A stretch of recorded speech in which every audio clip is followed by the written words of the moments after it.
Hello. Good morning, chat. Hey, Ahmed. Hello. Thanks for being first in chat. Thanks for waiting for the stream. Let me start some lo-fi. Okay, we have a plan today, chat. We are going to be doing Super Bowl. As a clueless Australian, I didn't really have much of an idea of what Super Bowl is. So I did some research. Let me recap what I learned. So apparently it is the finals. It's the equivalent of the Australian Grand Final, but Australian Grand Final is about the AFL, which is Australian Football League, whereas the Super Bowl is for NFL, which is American football. Go figure. So it is between, and look, I'm reciting this from memory, it's between the Philadelphia Eagles versus the Kansas City Chiefs. And the law, a really dumb American thing.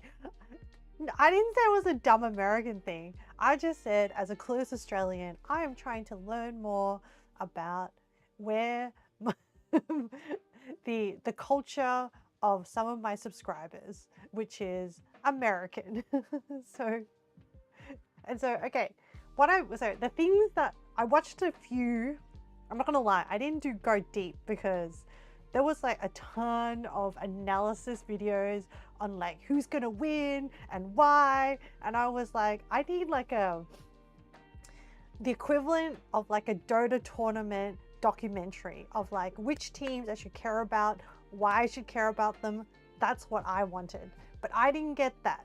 So I tried to glean together. So apparently the things I picked up was apparently Kansas City Chief and Philadelphia Eagles in the past had fought each other, compete against each other. I don't know what the right word is. In a few years back in the Super Bowl as well, and the Kansas City Chiefs didn't win, and they're like, so it's like they're like back to like right the wrongs. Girls, validating everything I learned. And then, so I'm like, oh, that's a bit of like the fact that they previously made it to the Super Bowl doesn't mean that they're an underdog. Like the underdog storyline is more when like, they make it to the Super Bowl for the first time. But this, I guess, is like a sequel. And the whole T Swifty stuff. What's the whole T Swifty stuff? Wait, is this Travis? Who does Travis Kelce play for? Oh, he plays for the Kansas City. Is that him? Kansas City Chief. Okay. Oh, wow, that's cool. Which means that it's going to get more hype. Oh, hey, Leo, welcome. You're audio only. Oh. Well, thank you for coming in anyway. Okay. Oh, that's cool. That's a fun fact. Do we want the Kansas City Chiefs to win? I don't know. I also learned that I've forgotten his name now, but in Philadelphia Eagles, for the Eagles, there's a quarterback who apparently, if the Philly Eagles win this match, then that quarterback, on average, will be on track to beating. Who's the guy that's really famous? His name starts with T. Tom Brady. I've heard his name, but he's like meant to be like the most ultimate American football guy. Like history of playing. But then I watched an analysis where they were like, yeah, if the Philly Eagles win, then blah blah blah quarterback will be at his age on track to be better than Tom Brady, blah blah blah. And I was like, I don't know if I like that plot line. You're not a fan of which one are you not a fan of? Is the whole Super Bowl in general? The other things I learned was it's very commercialized. Um, it draws tickets are really expensive. I don't know how the average person like it's in the thousands of US dollars to get a ticket. Um, the ads that run during the Super Bowl are crazy expensive. Oh, the whole thing, Tom Brady, oh, it's so crazy. Yeah, and like I think though it's just a sport thing. As in, I think it's a sports obsession, which is not which is universal the world over. Because what I see in Australia, commercials in the halftime show, that's why you'd watch, and it's why a lot of people watch. Yep. Um, if we have downtime, I did queue up. I found a Forbes article that was like 10 most memorable ads of the Super Bowl because I was like, oh, okay. I watched this video that was like, oh, the Super Bowl for like I think it was like targeted at clueless Europeans. It was like a sports channel, and I was like, yeah, this is the video for me. And I was like, oh, okay. So people, you normally use it as an excuse to get together and have food, which is why it suits our cooking stream. And watch the ads and the halftime show. And then I do remember hearing in the news a while back about the whole like Janet Jackson, Justin Timberlake, Tittygate, Nipplegate, the fugitive, yeah. So in honor of that, today we're going to make buffalo wings, which are an American thing. I've never, the boob, yeah. I've never made buffalo wings before, but chat, being STEM girlies or STEM peoples here, STEM queens, I don't know, whatever. I found a buffalo wing recipe that goes into the oven, but I learned that the secret, and this was investigated by America's Test Kitchen, is that if you use baking powder and shake it over the wings before you put them in the oven, apparently draws moisture to the surface of the wing and makes it even more crunchy. So we're going to be attempting that today to see if we can get the crunchiness using an oven baked method. And then we're also going to be implementing the start with a low temperature, bake it at a low temperature, then increase the temperature to crispen it. Like low temperature to like melt the fat, and then high temperature to like crispen it up. I'm excited. Because if this works out, if this baking powder technique works out, this is great. This is another technique.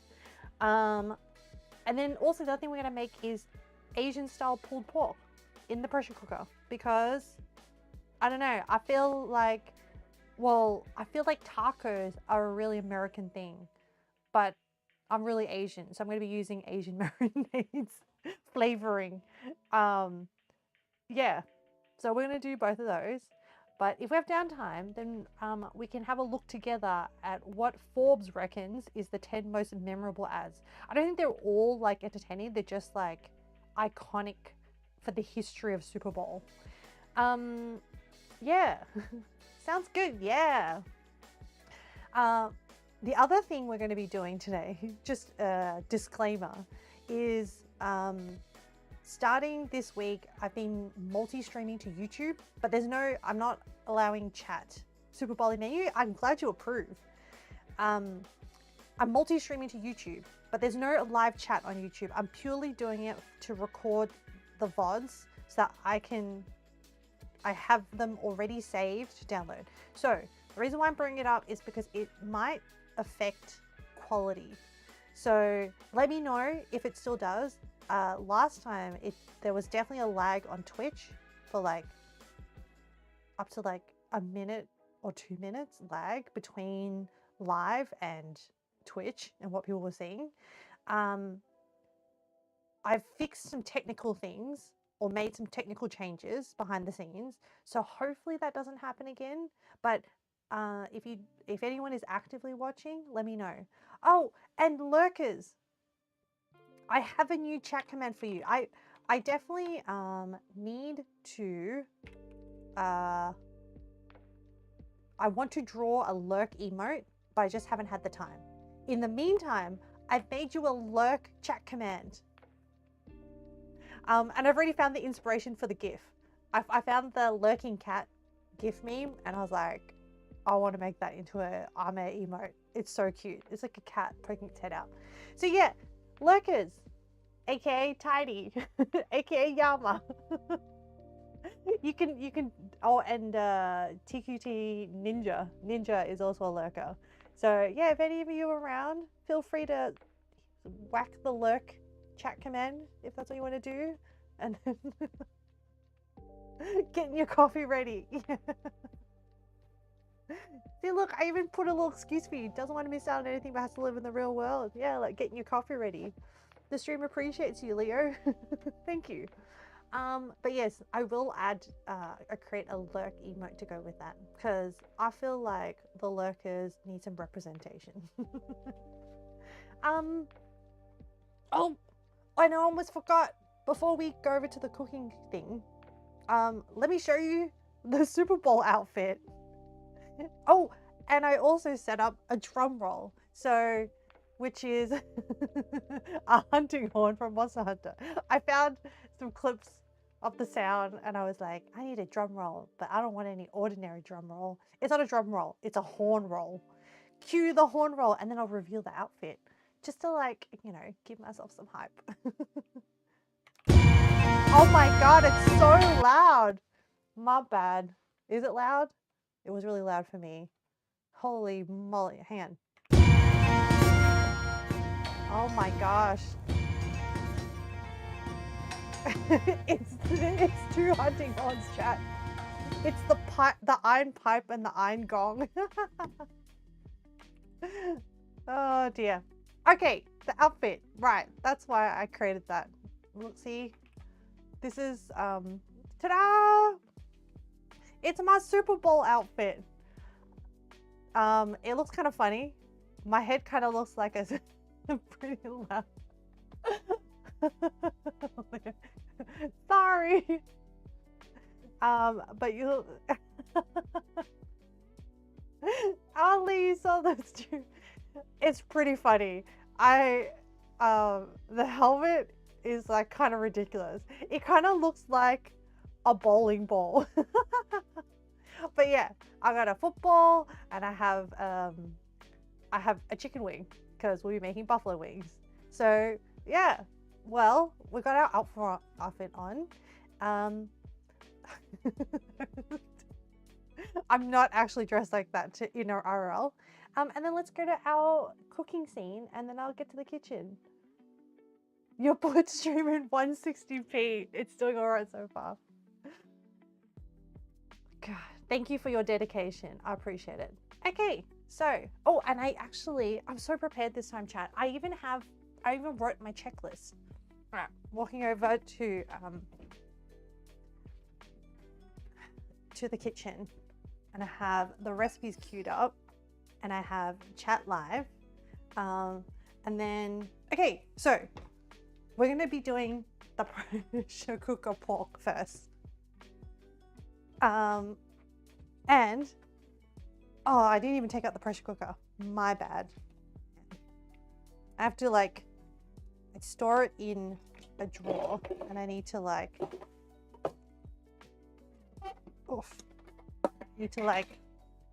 reattach it. The whole thing doesn't fit properly in a, doesn't fit properly in the drawer. So I have to take the lid off every time. And then I have to, like, unscrew it and screw it in. Pretty neat countertop. Yay, you're welcome. Yes.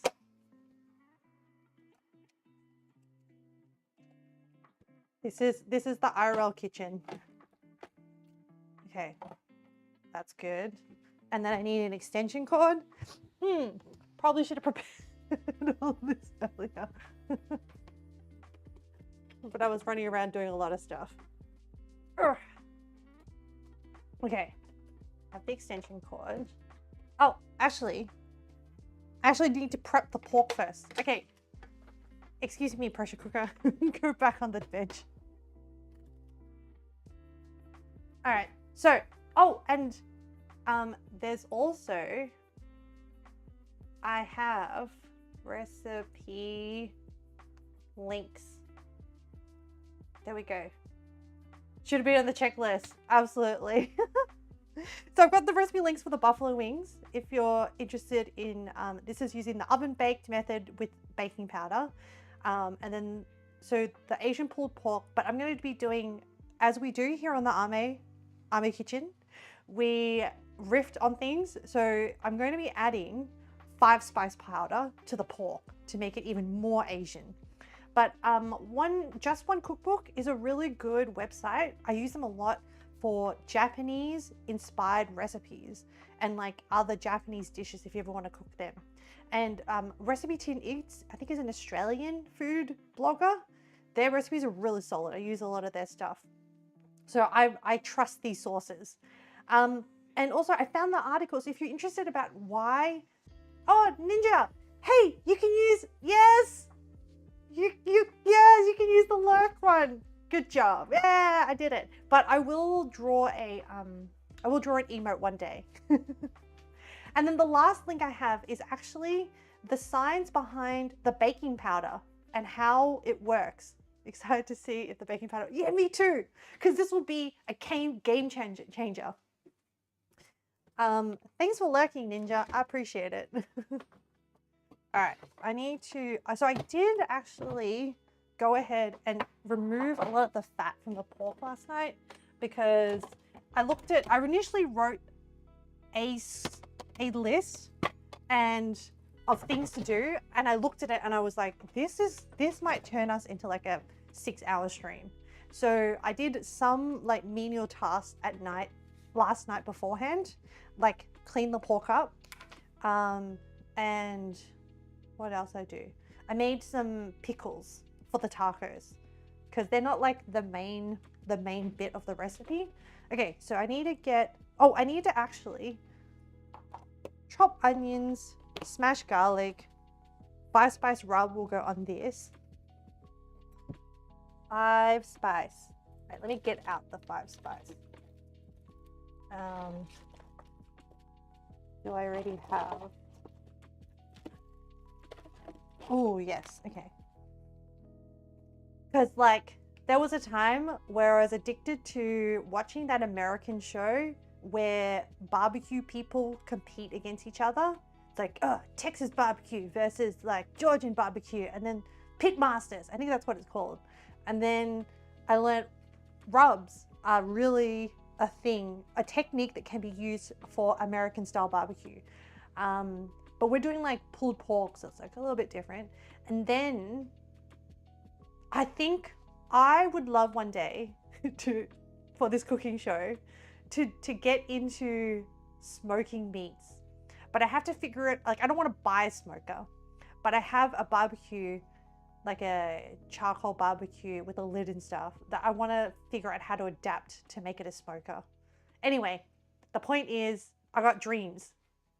Oh, you're lurking for reals. Have a great stream. Thanks, Ninja. Okay. I hope your work day goes well. I assume you're working. Most of the people that lurk here are working. Onions.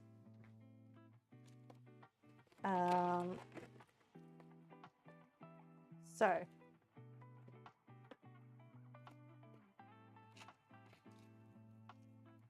Okay.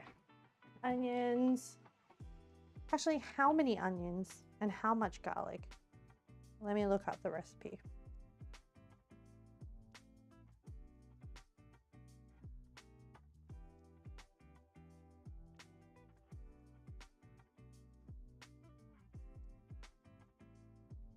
Okay, so I think, oh, and I also need ginger. But you know, ginger is expensive, so I use this tube. Black pepper. We're gonna use the powdered kind, which is easy. Onion, ginger, garlic. Okay.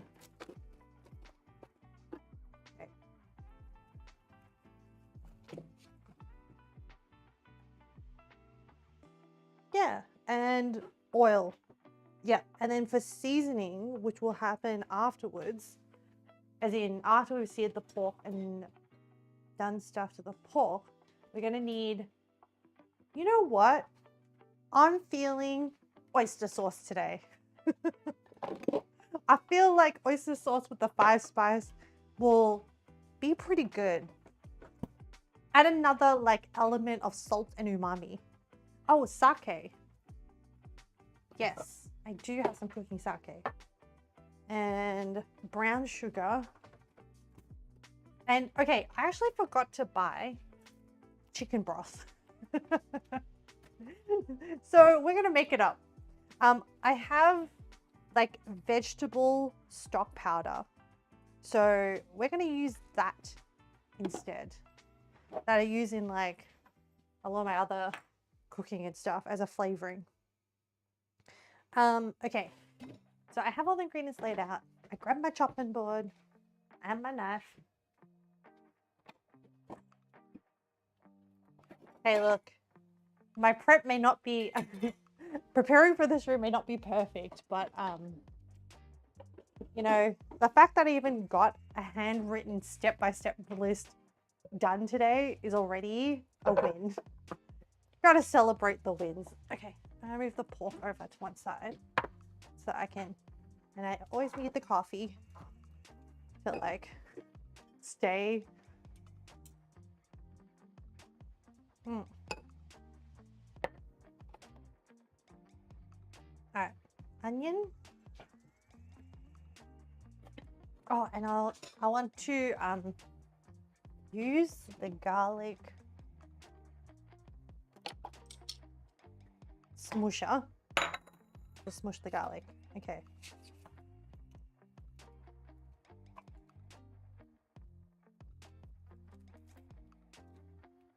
How is everyone? How are you? I haven't seen you in a while, actually. Have you been busy?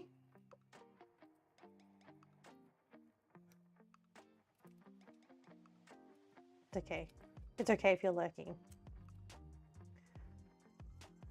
But yeah, I'm not really planning to watch the Super Bowl. I just thought it would be fun to do a themed stream for it. Because it gives me an excuse to put on my, to make an outfit. Oh my gosh. It's kind of hard to... People. Definitely lurking a lot. Oh, that's okay. Sometimes I can't really see who is in, but if you you've been good. How am I? Yeah, I've been really good actually. This week I've been able to actually sleep very well, so energy levels have been like great. It's amazing how much difference having proper, well, it's not even proper sleep. I could definitely be having more, but getting, I don't know, at least 6 hours of sleep has been really, really nice. And I mean, editing of shorts is like an on and off thing, but like I felt really inspired this week. Like I did the, what was it? Minecraft. We finished the Minecraft. Oh, Kels, we finished the, I don't know if you were there for it, but we finished the Minecraft bridge, staircase build. And then I was like, yeah, in honor of it, I'm gonna like film a whole thing so that even people who aren't in stream can like see the progression. So I was super happy about that. Actually, I think Leo was in chat as I was like trying to like set up the clips for it. And then the thing is, oh, you saw the big reveal. It looks so pretty. Oh, I'm glad. Thank you. And thank you for being so involved with like, I think you were like there for most of the streams of it as well. But when I was building it. So it's, I don't know, it's just nice to like see it progress and have like, you know, people invested in the growing of the world. But yeah, when I was trying to clip it, some of my walkthroughs took longer than the 30 seconds that Twitch normally, when I hit clip, Twitch only does like 30 seconds for me. I should actually change that if I can find that setting. Anyway, so I had to like piece together multiple different clips to get the full shorts edit. So that's why it's like, but I think I think that if you didn't know that I had to find other ways to edit it, maybe you can't really tell. Like there's a bit when it transitions from day to night. It was because like it didn't clip the start bit of the night one. And then I actually had to like audio edit out some of the the narration because some of it was really scuffed and I was like, what am I saying? I'm just rambling at this point. So I muted like some bits and I was like, yeah, this makes it more cohesive and like actually understandable. So I had a lot of fun. I was like, I edited that mostly for the like the memories of it. But yeah, I'm getting, I don't know if people enjoy my style of editing. I enjoy my style of editing. I think it's really funny. So I will keep, and yeah, I get a lot of joy out of being like, oh, I got an idea, and then like producing it. And then, yeah, I don't know, maybe I will have, you like it, you always laugh. Oh, I'm glad. It's actually really interesting. So the Minecraft videos don't do well on YouTube Shorts, but the last one did, like, you know, this is all relative. Like people on TikTok seem to like it. So then I'm thinking like, oh, is there like Minecraft people on TikTok? What's the deal on all of this? So I mean, regardless, it's pretty fun. Okay, smash garlic and pop it into here.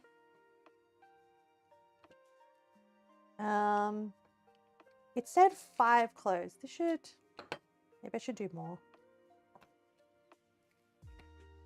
I'm just gonna put it all in the same bowl because this is all gonna go into the pressure cooker with the pork. So are you lurking today, Kels? Are you like done with stuff for today and you're sitting back and, I don't know, playing games or something?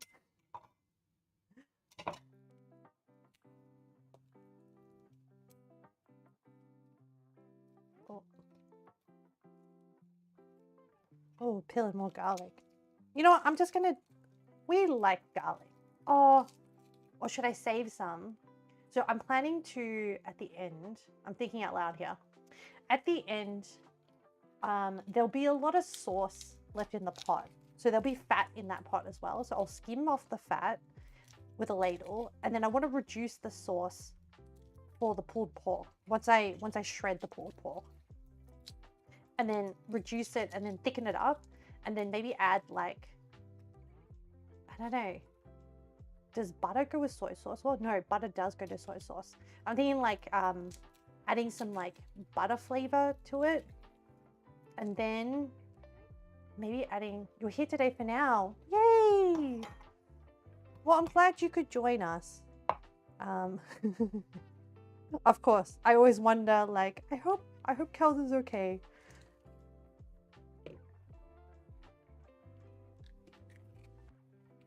This should be, I forget if you're East Coast or West Coast. I'm pretty sure you are US, but I forget which coast you're on. But either way, I think it's nighttime in in the US. Me too. But yeah, I don't expect any OHS incidents happen today. It's all pretty safe today. So I'm like, yeah. I think today should be like pretty chill. East Coast, 7:30 p.m. Okay, yep.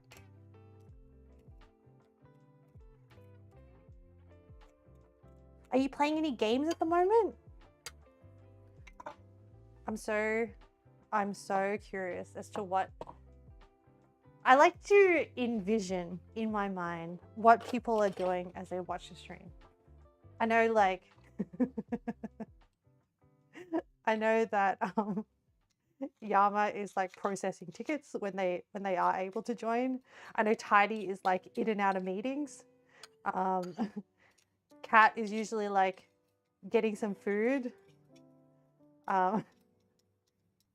I mean, at some point, Leo is, well, you were getting coffee. I don't know what else you're doing while you're watching stream. Yeah, I'm just curious what people are doing. How are you, Leo? You got your coffee now. Yum. How are you going today?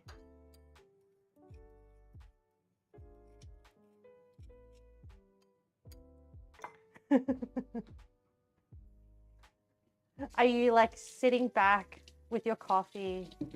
Wait, it is now. Oh, it's the morning for you because you're behind. That's right. All right, I got the garlic. You were doing a little Minecraft before. being creeper fodder, Kels.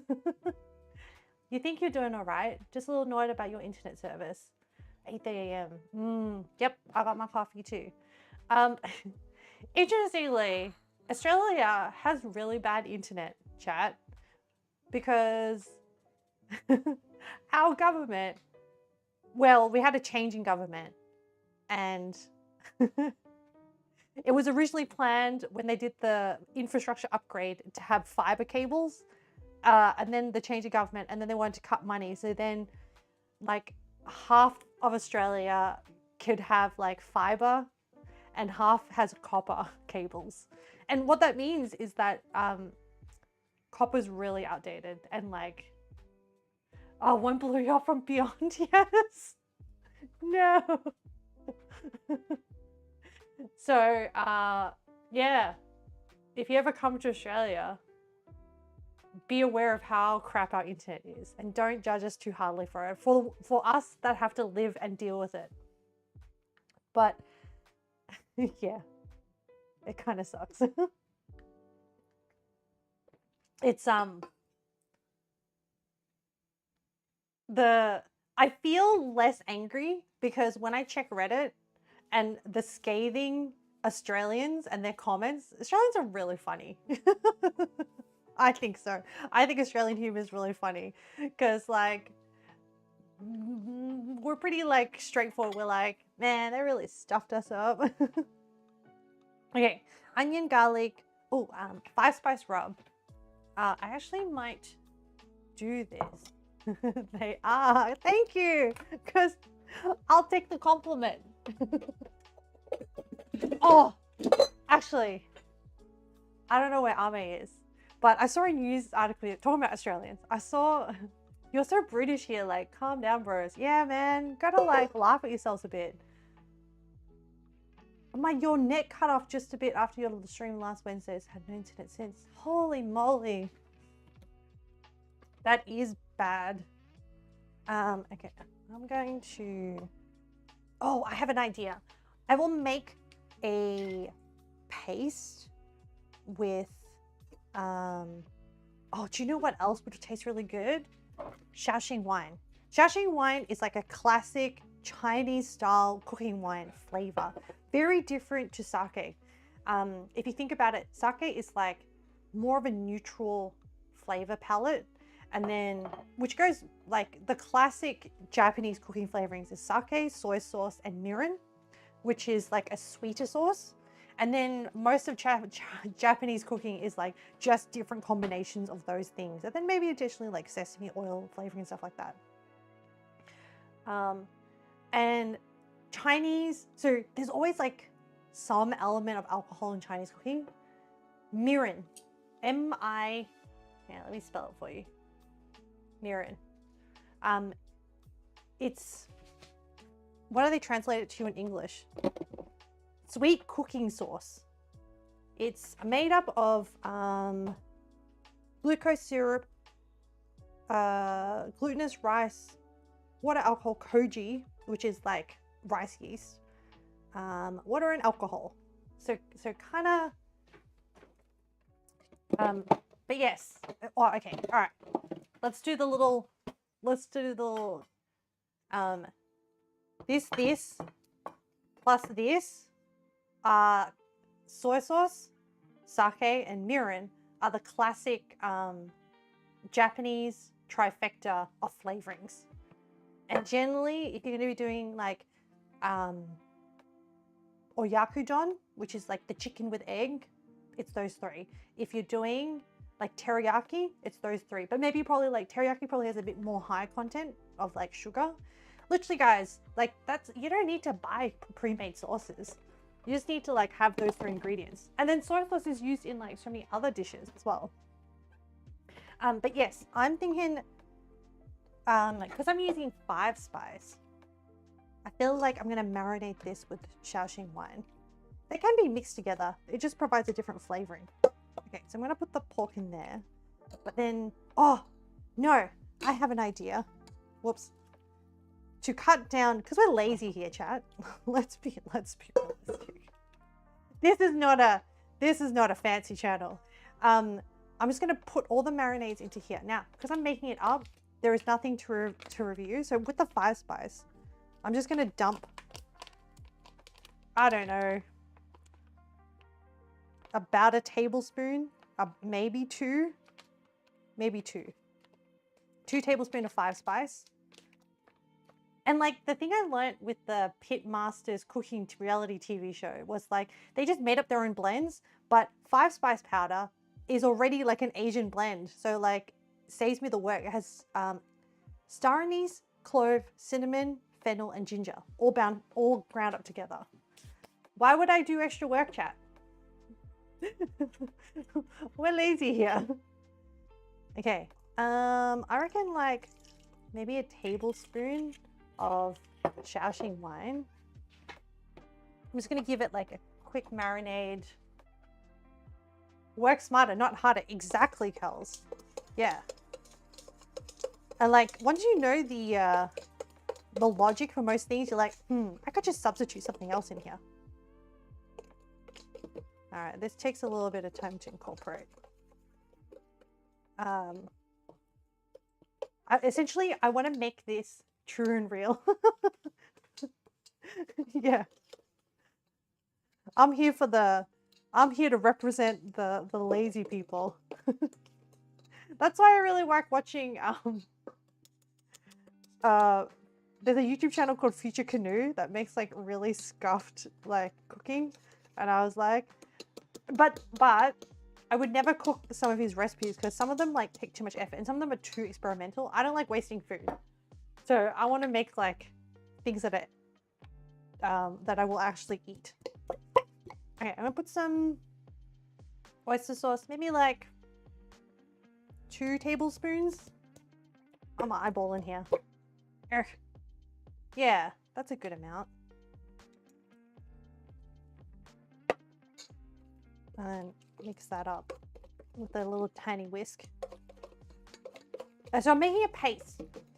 The reason why I'm making a paste is because it's easier to rub onto, to get it onto the surface of things than a powder is. Because a powder just kind of like sticks until it moves around. And you know what? I'm gonna add a little bit of oil. Oh yeah. And the oyster sauce adds the salt as well. More of a gentler salt. Okay. We got a paste, which is great. Then I might have to get a glove on to like, hopefully there's enough marinade here to like get into all the crevices. Okay, maybe there's too much pork. The tongs cannot handle it. All right, I'm gonna put a glove on to handle. I mean, it is a chunky piece of pork.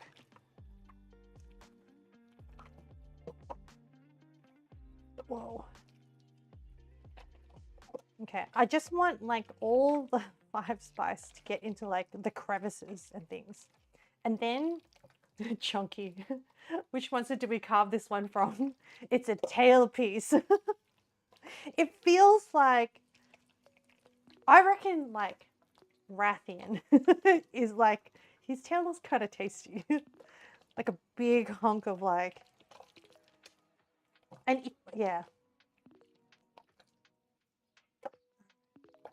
So actually, I discovered that, so you can buy pork shoulder, like a whole thing with the bone in, but I discovered that you could just buy a pork shoulder roast that's already pre-packaged and then like unpackage it because they tie it up, and it doesn't have a bone in it, and yeah, and it's like much cheaper.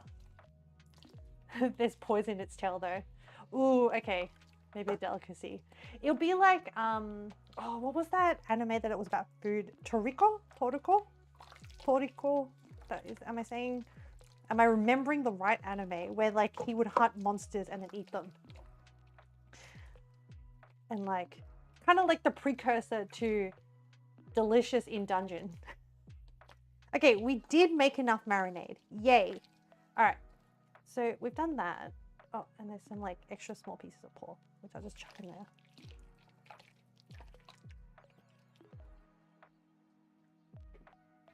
Oh, I actually, oh, there's too many cables, and the cables knock things over in the kitchen. I actually realized the other day that these cooking streams have been so good at leveling up my cooking skill. Because the other day I was like, so we made like, that one time we made like the tomato bún riêu, which is like Vietnamese tomato soup. And then since then I've just been like, once I've learned like the basics how you're meant to do it, I've been riffing on it and making like a cheat version or like a meal prep version where like I mix the meatballs beforehand and then freeze them. And then I can just make one portion instead of a giant pot. Maybe one day I'll do a stream where I'll show you the cheat version of like, try to hit the same notes and get the same flavor, but like easier. So I kind of want to let that do its thing for like, hey Google, set a timer for 15 minutes. Hey Google, set a timer for 15 minutes. Okay, 15 minutes. Starting now. I learned that the development, like a lot of the dev for the Google voice recognition stuff was done on like males. Whoa. Google's still listening to me. And I have a hard time with Google voice recognition. So it's like, it has a hard time recognizing women's voices that is of not the common. I think my voice is like a bit more higher pitched. So yeah, I have a hard time.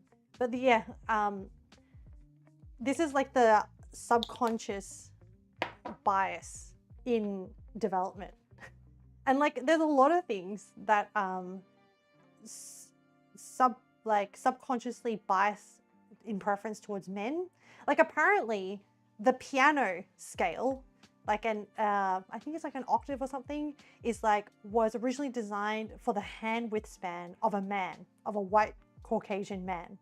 So women struggle to reach, like, yeah. Yeah, fun fact. And now it is what it is.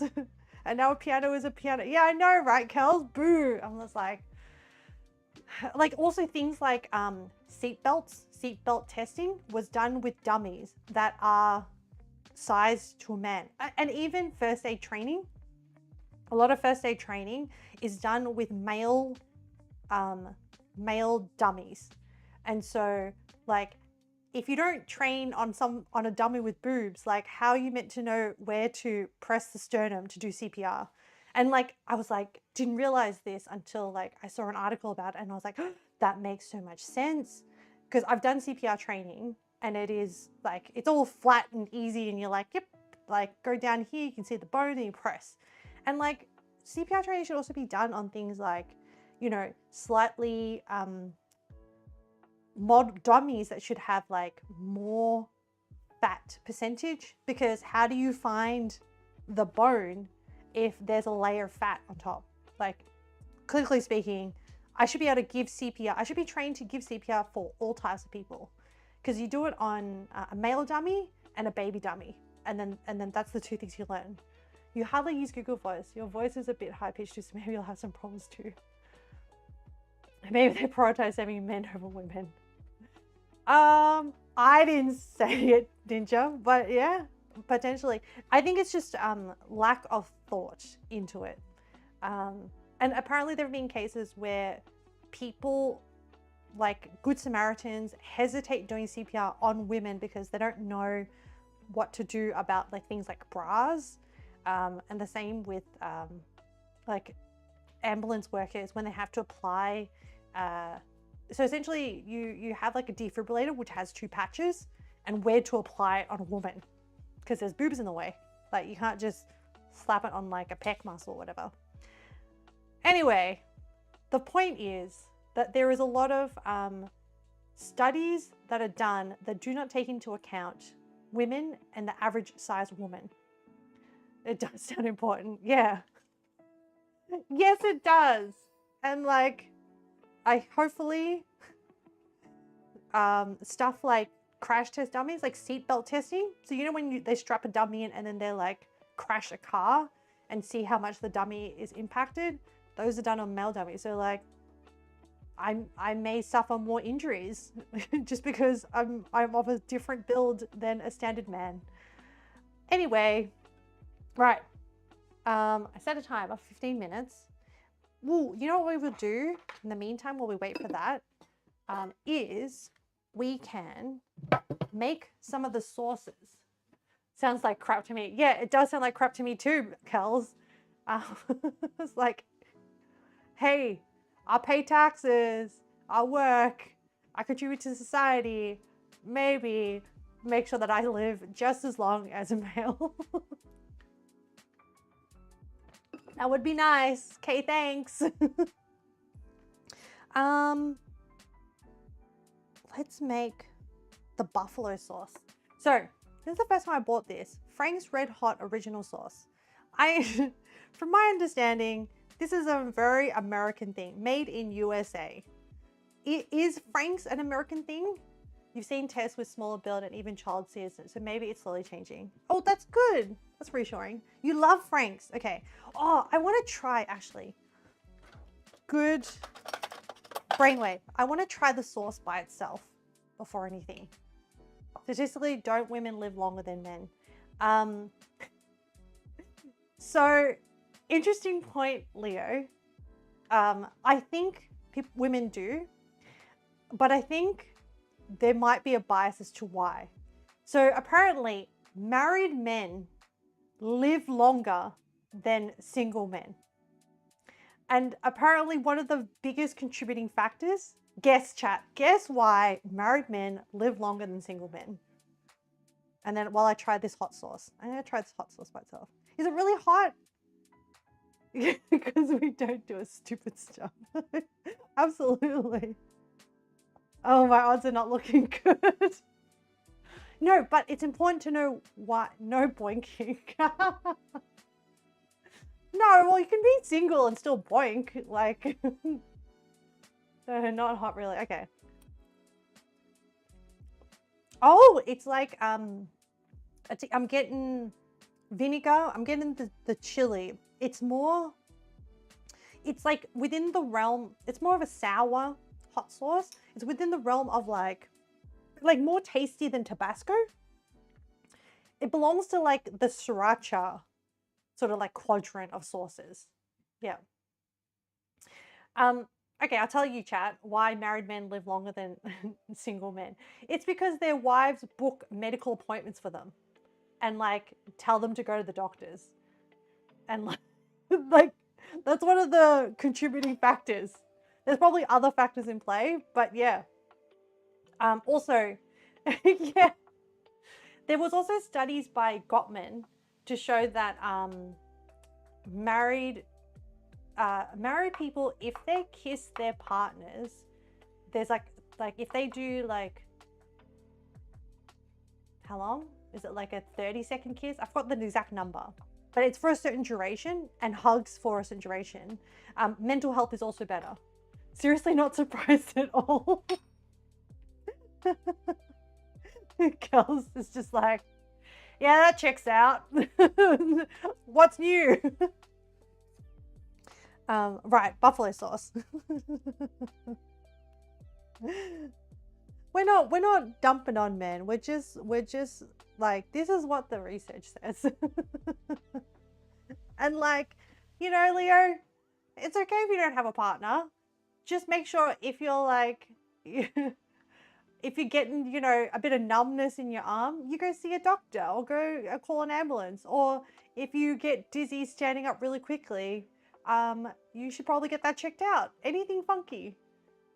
Kiss or a hug that lasts more than 6 seconds. It's just science. Yeah, it's just science. Like, knowledge is power, guys. Knowledge is power. Okay, we're gonna make the buffalo hot sauce while we wait for the other stuff. This shouldn't, because we can just set the buffalo hot sauce aside. I should do it in like a big bowl, because I'm going to be adding, when the wings are done, we will dump it and coat it in the hot sauce. So we might as well. Oh, and I should find a bowl that has a lid, because I'm hoping that after stream, if I have enough energy, I'm going to take some of this food. Nope, not the right lid. I'm going to take some of this food to a friend's house, because that's the spirit of what is it? The spirit of Super Bowl, right? You eat it with people. You don't just eat the whole thing at home. But hopefully my energy levels hold up after stream. Sometimes I just pass out. I take a nap. Oh, I think I have a lid for this thing. Gotta strategize, chat. Want minimum as like less cleaning as possible. Does this fit? Oh my gosh, that is a tight fit. You'd win. I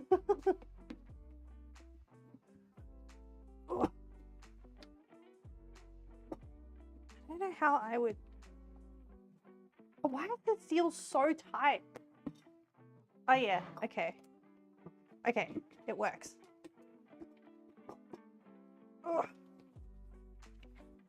All right, we'll make the sauce up in this, and then we can toss the chicken straight into this.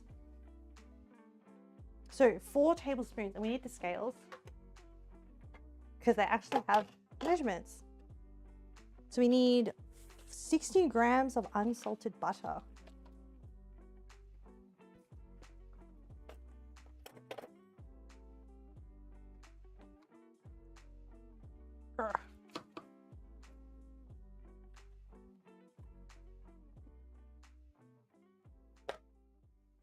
Ooh, that was pretty good. 57.1. So we just need like a little bit more. Oh, that was a pretty good like guess. Nope, not enough. 58. Yeah, good enough. 61.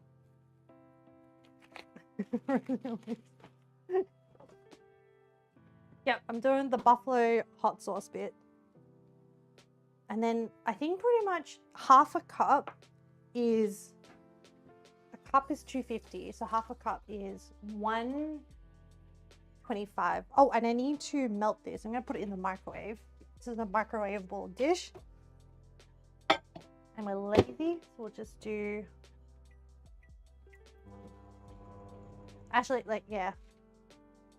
And I think, can I unscrew this? Oh yes, I think I'm gonna do the whole jar of hot sauce. Shake it up.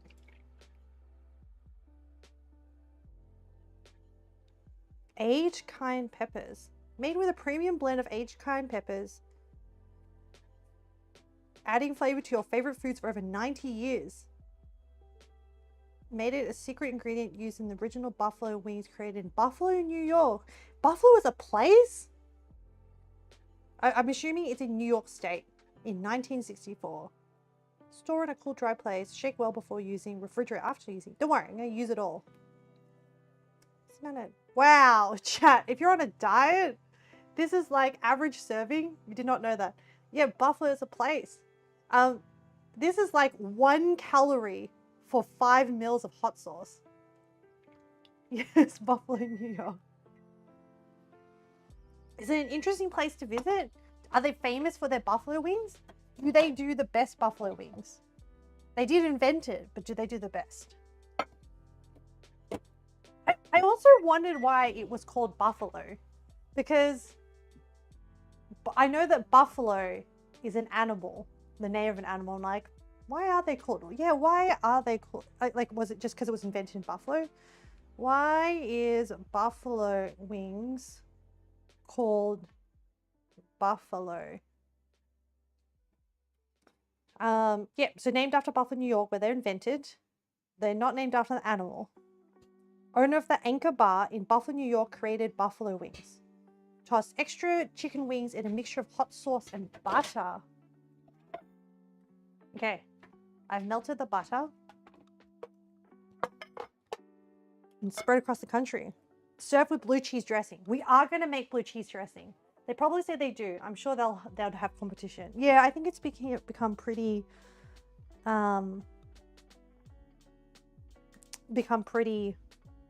popular around the country. It is definitely a very American thing. We don't, unless you go to an American restaurant in Australia like TGI Fridays, buffalo wings are not a common thing in Australia.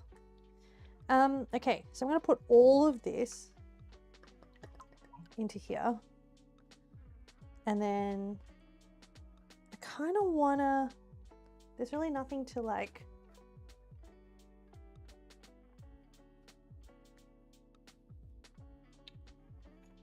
all right. I mean, that's the whole jar of Frank's red hot sauce. And brown sugar. They want a tablespoon. Okay. I'm so excited about this.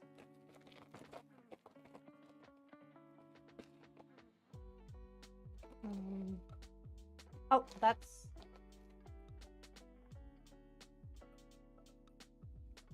Why are there alarms going? Oh.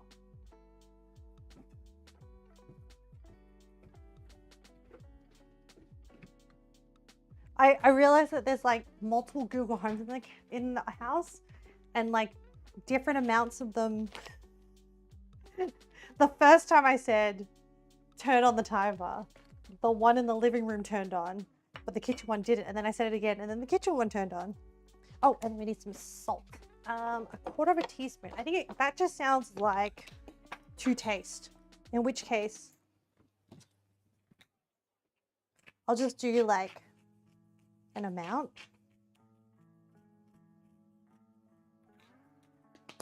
And then I'll use, for this big container, I'll use like a big whisk. Oh no, I should have used my sauce whisk. Oh, okay.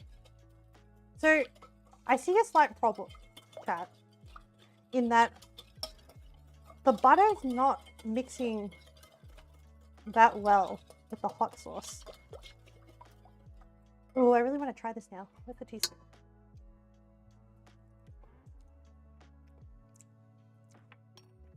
Wow, that hot sauce.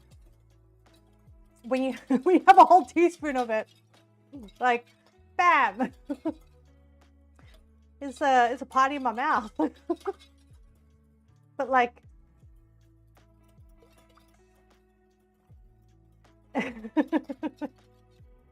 it's good stuff. It is.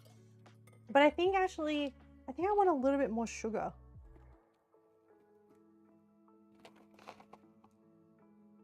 It's like really vinegary. which I guess is the point. And then the flavor is meant to be like, that's why you have the blue cheese sauce to like reset your palate.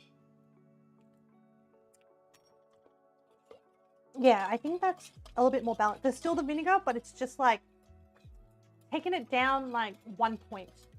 If it was a scale of 1 to 10, the vinegar was like a 7. It's now a 6. So it's still leaning towards the vinegar.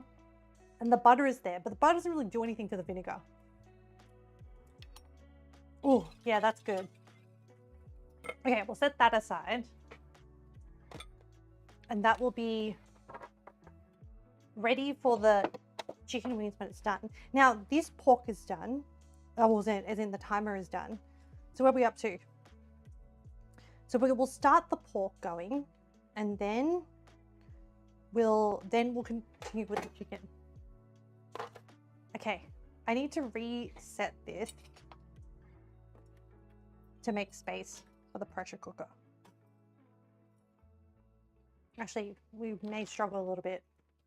There's like, I get why when cooking content creators get rich, have money, people like Binging with Babish and like, what's her face?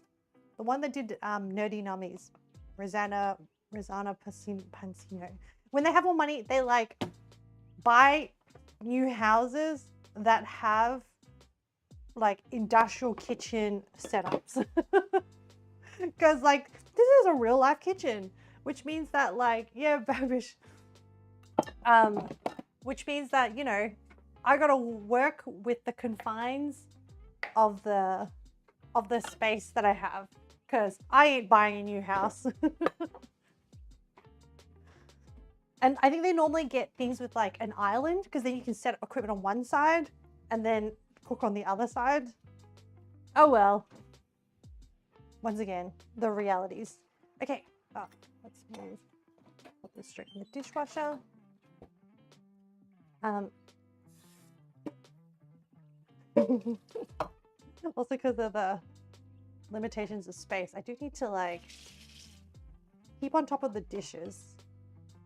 Just think of it like we're playing IRL Plate Up, or like, oh, what's that other one? The co-op cooking game. Overcooked.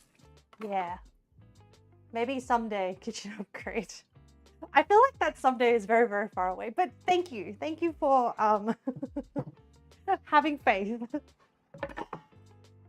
But you know, this is still nice. This is homey. This is fun. Okay, I'm gonna move this stuff over to make some room. And then we have,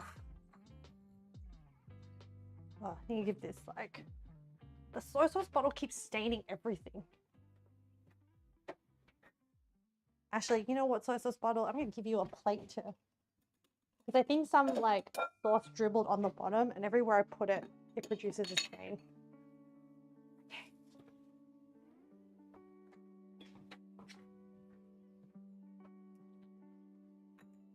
All right, cooker, pressure cooker, you're coming back in.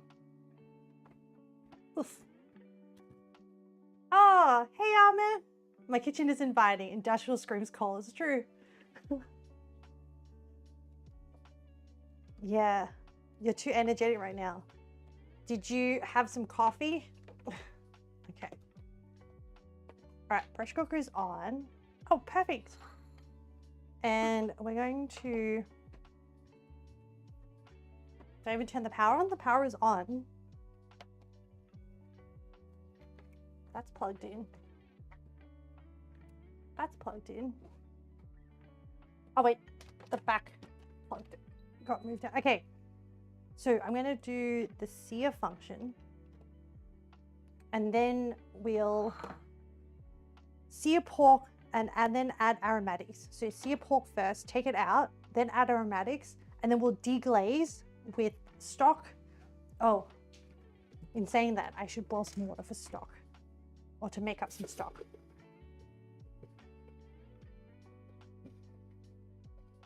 And chat mode, back in a second.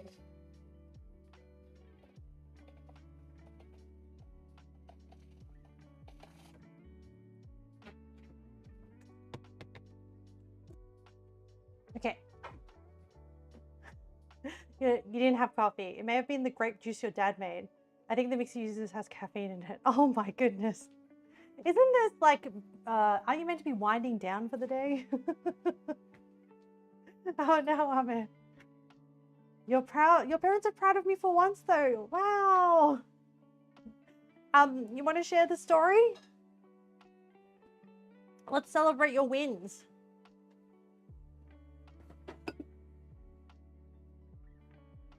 What happened? I'm happy for you. I can feel the joy coming through your words. I'm waiting for this to preheat. Yay! I'm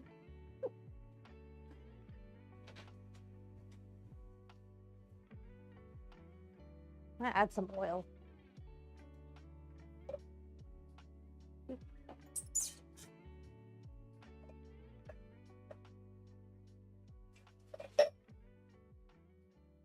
Oh, I ran out of oil. I'm gonna top up the oil.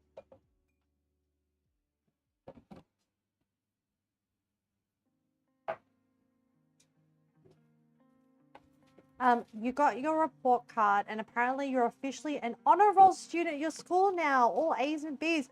Holy moly, that's an amazing achievement. Oh, we should do the... Do we have like a party? No. Wait, I feel like I have a chat command for celebrations. Ashley. Yes, party and win. Yay! You haven't got honor roll since 5th grade? Congratulations!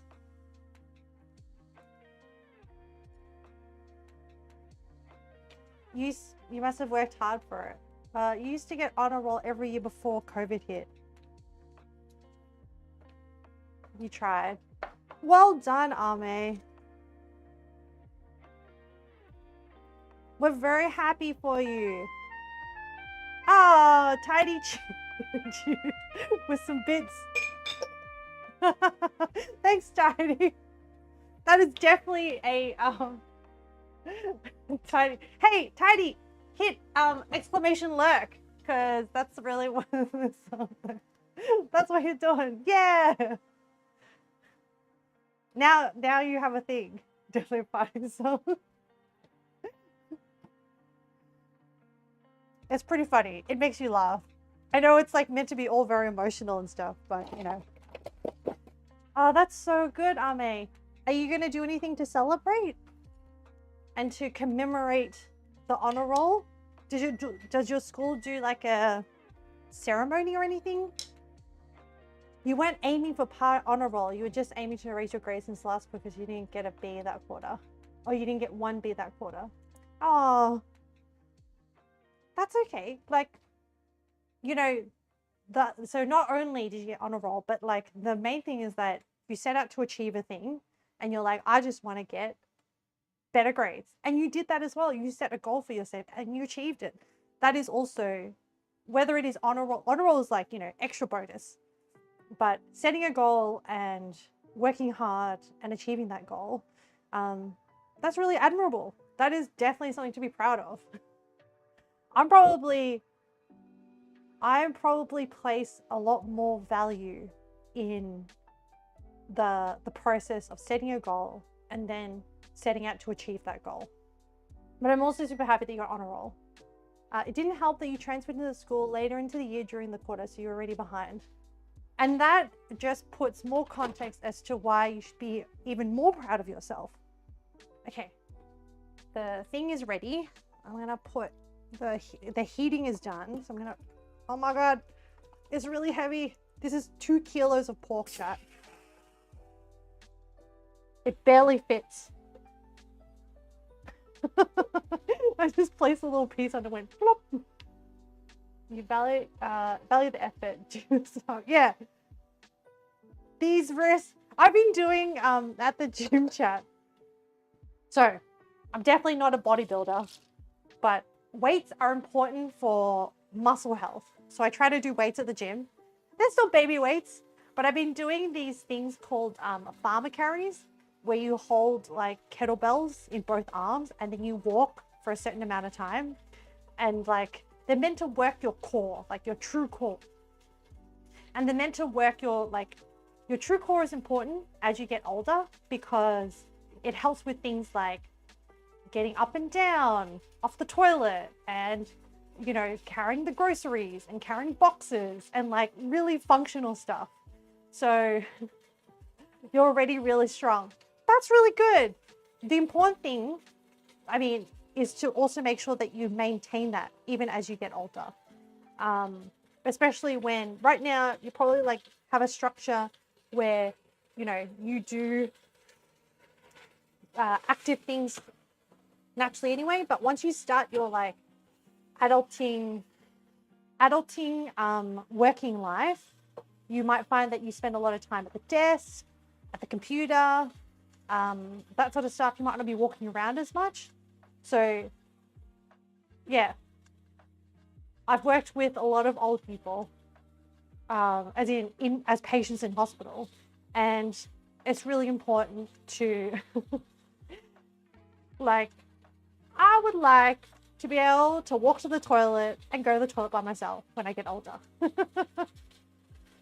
You haven't exercised in a few weeks now. You should get back into the habit. Yeah.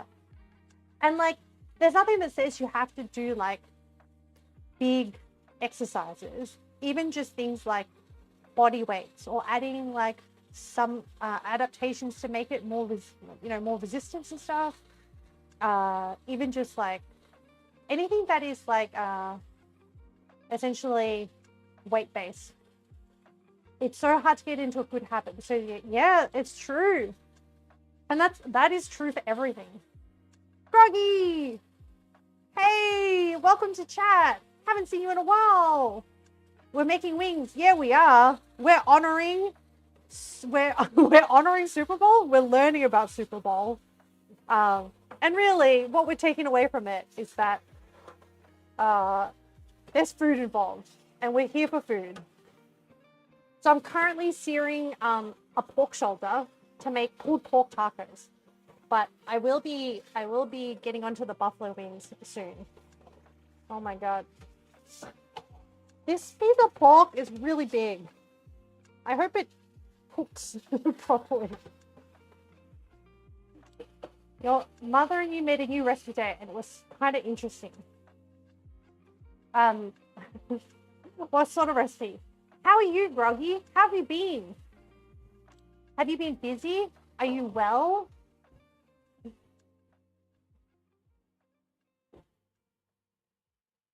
I hope you've been well.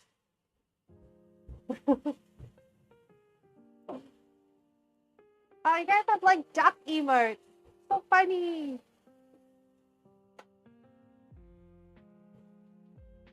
Okay. The searing is going well, I think.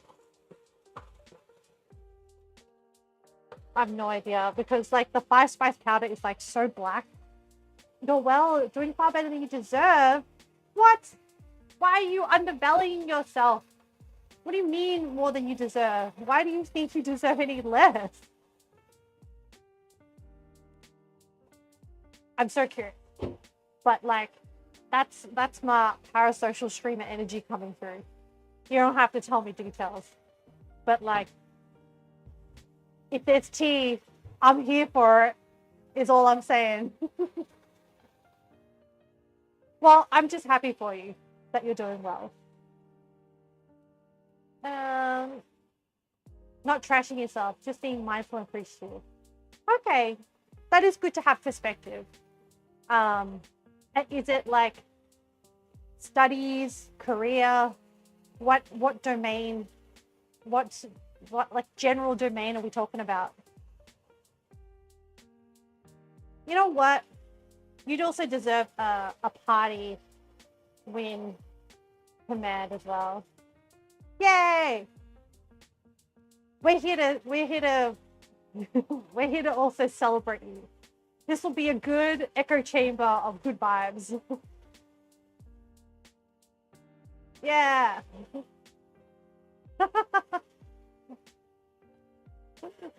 We're celebrating that Groggy is doing well, and we celebrated that Ame is made honor roll. And honestly, if you're having a rough time and the only thing you want to celebrate is the fact that you got out of bed, we'll celebrate that too. Because like everyone's challenge is different. It's all relative. Oh my gosh. Can I flip this piece of fork? Oh yeah. Oh my god. Who was cancelled today? Is this because of the snow, Amir? I understand it is winter. Oh, the snow is horrible. Okay. It is because of the snow. So, what about the snow cancels school? Is it because it's too dangerous to get to school? Is it because school is too cold? Like, what's you're simply thankful for everything in life. If you were religious, you'd say you're blessed. I'm really happy for you, Groggy, and that is a really great attitude to have. Because it's too dangerous. Okay. I have similar sentiments to you, Groggy. I am also super happy about life. I may not be like, what's the word? Like, what society deems as success, but I'm happy. Which makes me feel like I've met my own criteria for my successful life. You just complain about everything. I mean, it's okay to acknowledge when you have like a bad day or a bad moment or a bad period of time. But it's important to try and like offset that with like the overall perspective, and also just like sometimes you can't change your situation. Sometimes you can change your situation, and you should try to if you can. But sometimes if you can't, it's about changing your mindset, and you'll be you're glad I'm happy. Thank you. I also try to appreciate little things. Man, see, we attract the right people, guys. This is how you survive in this kind of world. In like, because if you don't, and life is made up of little things. Like, that's the reality. Yeah. And like, yeah. The little things end up making the big difference. And so, Amma, you said earlier, like, it's hard to keep an habit. It's true. But if you break it down and you do small things, like appreciating small things, they gradually add up to like the life that you want to have. What am I making right now? I'm making pulled pork. So I'm searing the pork shoulder. And then when we pressure cooker it, it should hopefully get all soft and fall apart. So we're forming like a little crust on it. And then now that that's done, we're going to put in the aromatics to cook with the sauce that's in the bottom. So we have onion, garlic. Yep. And then when we're done with the pulled pork, we'll shred it, reduce the sauce, and make it into tacos. I like tacos. Unfortunately, here we don't have we're not privileged to have corn tacos, so I just have flour tacos. I'm adding a bit more oil, and then we will do a process called deglazing, which is taking all these like burnt bits and making up like a broth with it to put the pork in before we pressure cook it. You hate tacos. Oh, Ame.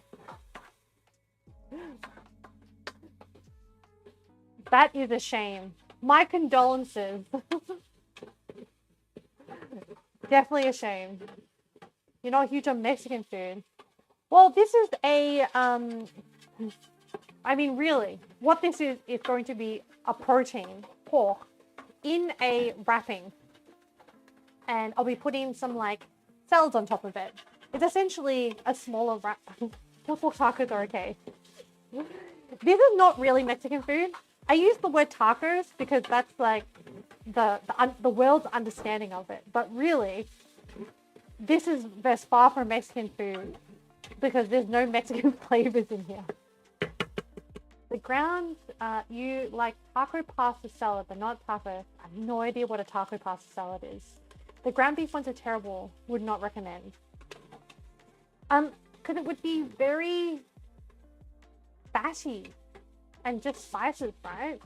And like from what I saw of tacos in New York, it looks like it's actually like cut up meat, like beef steak and stuff, or like cut up chicken. All right, I just squirted some ginger in. So we have all our aromatics hanging around in the pot. Great.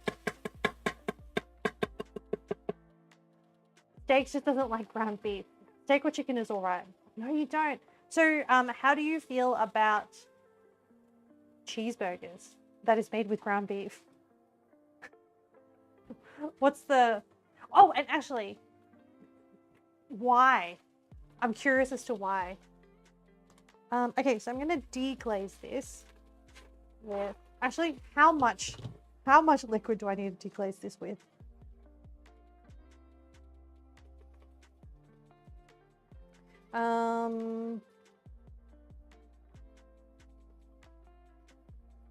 One and a half cups. Actually, that's not that much. Like, I think the pork also lets out a lot of liquid. And then I'm going to add... Oh, cheeseburgers are fantastic. Pasta, okay. No meatballs. No meatloaf. No tacos. The texture turns you off. Yeah, okay. Yep. Meatloaf is... I think I've had it once. And yeah, no, I'm not a fan of it. It's like a way to make like meat like stretch out more. But in which case I'm like, just eat vegetables. Cheeseburgers are fantastic. Oh, I'm glad. Because I do really enjoy cheeseburgers too.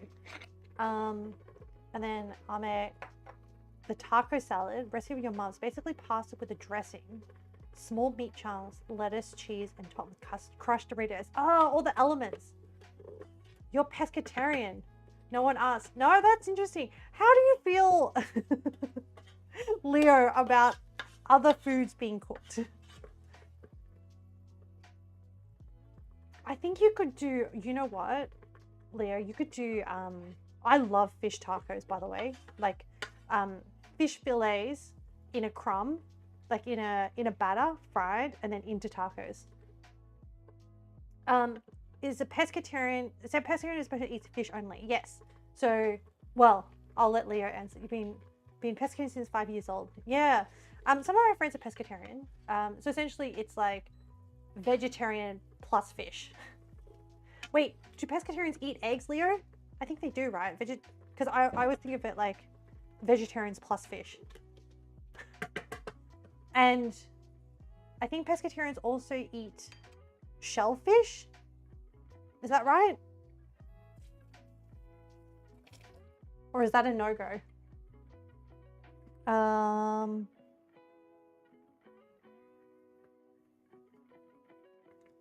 Okay.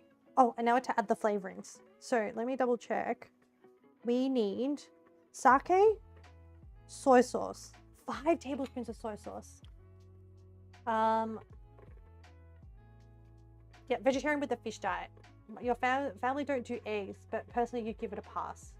Okay. Shellfish is okay. Your family hates fish except for my grandmother and I. Oh, I really like fish. That's a shame. Fish is pretty good. What'd I say? 5 tablespoons. Let me get the spoon. All right, let me focus on this. So, 1, 2, 3. You know what? I won't go the full 5. The reason why is I can always add more salt to the sauce after it's done.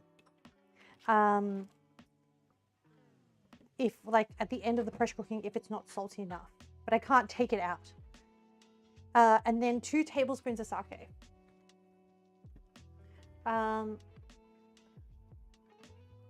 Fish are friend and food. Every once in a while you go to your grandma's house and we'll have fish for dinner. You try and explore more fish to eat. Oh, that's great. I recommend barramundi. I really like barramundi. As a whitefish, I think it's really good cooked. Also, I feel like barramundi is a pretty like inoffensive start. Oh, now chat, you're getting all like smoked up, steamed up. Salmon's always pretty good. Apparently you like scallops, salmon, and haddock. You hate shrimp and clams. It's all about exploring new things. And it's okay to have likes and dislikes. You like blue marlin. I don't know if I've had blue marlin or haddock. The other one I really like, so fish and chips is like a really big thing in Australia. Yeah. How many of these do I need? 2 tablespoons. And you can, so we have a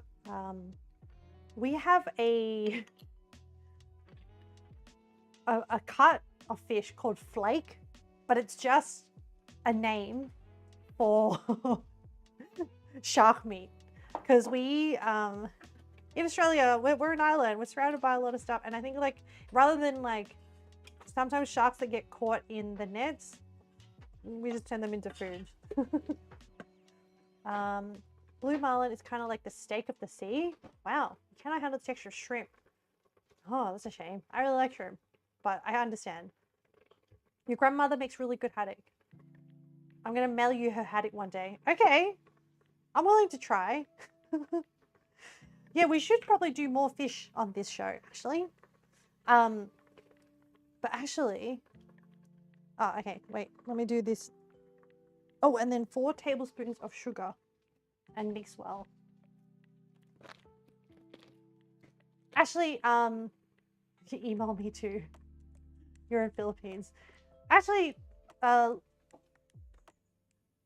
Leo, what are some like, is there any like Filipino fish recipes that like might be worth, that you really like? 2, 3. It might be spoiled. I thought you were going to email it to me and then I'll just like look at the recipe, not mail it to me. It probably will be spoiled by the time. No, don't post it. Just email. Email the recipe.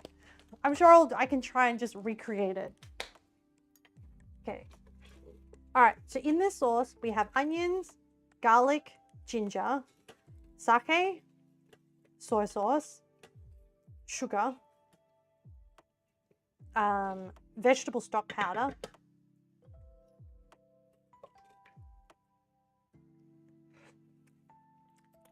holy moly, that is a strong sauce.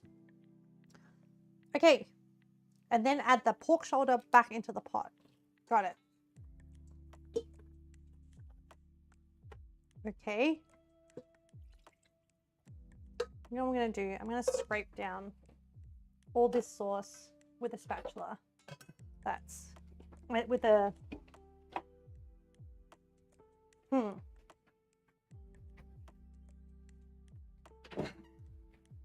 Where are all my, oh, here it is. I just couldn't see it before. That was in this bowl to add to the spices. Clearly didn't read my message properly. My brain just filled in mail with email. Oh my, you're not the best at this, but I have one recipe that has a special place in your heart. I'll look up the English name. Yes! Yes, Leo! Oh, and also, any other, like, classic Filipino dishes that you enjoy? I've always wanted to explore more Filipino food.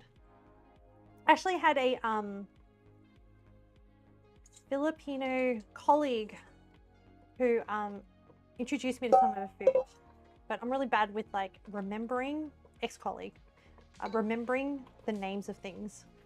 I know I spilled some sauce on the rim of the pressure cooker.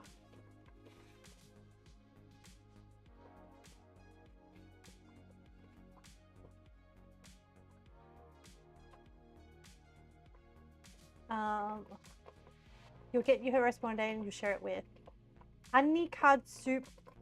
Anikad is a sea snail. I actually really like sea snail. Ame will probably die from the texture of that, but I really like sea snail. I don't know if you can get Anikad. Anikad soup.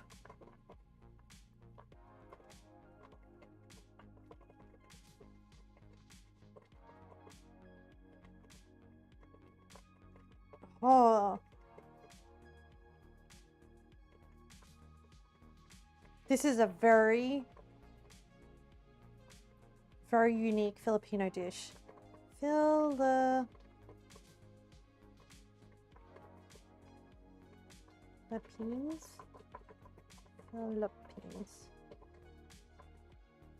Sea snail. So Anikan doesn't soup. Ginatang kuho.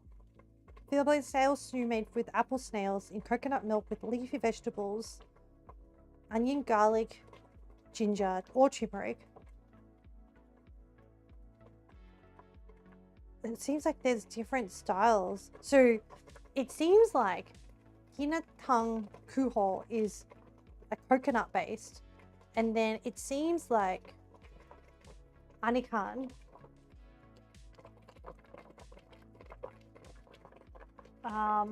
Aninikat. Aninikat. Yes. The recipe is tino anikat. Tinolang aninikat. Ooh. Man, I need to save this like link somewhere. Oh, hang on. I'm getting distracted. Wait. I have can I open this in? Oh, I've copied it to my clipboard for now. And then I'll have a look. Wait. I need to like put this pressure cooker on. Okay, I've done the pork. I've turned off the sear function. I'm locking it in. Points at ceiling, not venting. Okay. Then it's like the pressure cooking mode. Okay. Set the cooking time to 60 minutes, select high pressure, then press start. Okay. Pressure cooker. Temperature. High. Time. 60 minutes. Start. Recipe that had to put crushed Ritz crackers on top and then slices of butter across the top. Bake at 400 degrees for 24 minutes. That does sound good. Hang on. I'll take a photo of I don't know how to record this while I'm in the kitchen. So I'm gonna take a photo of that. Actually, of this whole section. And then that will remind me later to look at the YouTube video and potentially check out chat. There's like a piece of pork on the side that I dropped. Stop the pressure cooking. Pop that in. Close it back up. Did I not lock it? Okay, locked. Custom, high, time, do this again. 60 minutes, start. Okay, and then it's preheating. Knowledge transfers, yay! You should be doing a cooking stream dedicated to chat's recipes. Well, I get inspiration from chat, and I then research the recipe. Usually, like I try to do like a full meal because guys, I eat this stuff. So I try to like do stuff that kind of like goes together into a meal and sort of balances each other out. So I probably couldn't do like a whole stream where I just made only the recipes from chat, but like that's how I like set up the format for these cooking streams. Okay, pressure cooker. So Yeah, I can't just throw it away. Yep.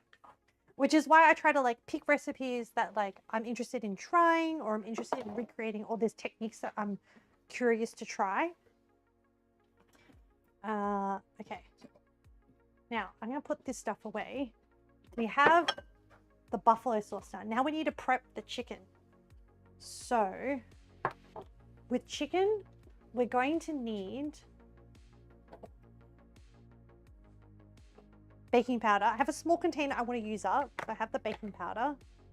And oh, I heard that we're going to be coating the chicken in the baking powder. And I heard that it's better to put it into a Ziploc bag and then toss it around. So I have a Ziploc bag here. All right, and we need salt. That's the other thing. Okay. All right. So actually, I did dry the chicken. I wasn't going to because I was like, that's so much work. But then I did end up like putting the chicken on a tray, like, and letting it dry in the fridge overnight. I didn't think I was, but I ended up doing it. So this is 2 kilos of chicken, which is 4 pounds of chicken. So we need 5 teaspoons of baking powder, and not baking soda, specifically baking powder, which is a combination of rice flour, sodium. So it's got a base and an acid, I think, apparently. Sodium acid, pyrophosphate, and sodium bicarb. But I think it brings up the pH of the chicken to higher. So it makes it basic. I guess this calls for 2 streams. Potentially, I would be open to doing a Filipino themed stream. But I don't think I could probably do the sea snail one, unfortunately. But I like learning about it because if I ever come to the Philippines, I want to try this soup. One for Haddock and one for Leo's recipe. Yours is good with rice. The problem is I don't think I can get sea snails in Australia unless you can harvest them from the ocean, but that'd be kind of funny. but that will have to happen on the day that I am ready to reveal my face, because it will have to be an IRL stream to go to the ocean and to find these sea snails. But then the sea snails have to be prepped because usually they sort of sift through sand. So you got to like let them soak in seawater to like release the sand before you cook them. Your grandmother usually eats your haddock with corn and rice. Making a lot today. Super Bowl calls for a lot of food. Why are we doing biology? Not biology, chemistry, Ame. Where we are using baking powder to make the chicken crispy. I think the tinola soup method can be applied to many base meats. Ooh, okay. One's tinola fish and tinola pork. Ooh, okay. Same thing. Oh, Ame. Biology and chemistry are not the same thing. They are different areas of science. Right. 3/4 teaspoon of kosher salt and 5 teaspoons of baking powder. Okay, so apparently this is meant to work. Will this fit 2 kilos of chicken? I don't think so. Do I have a bigger bag? No, I do not. Well, we'll figure it out. I need a teaspoon measure. We're testing out this science. Where is my teaspoon measure? This is half a tablespoon. This is 1/4 of a teaspoon. I think I lost my teaspoon measure.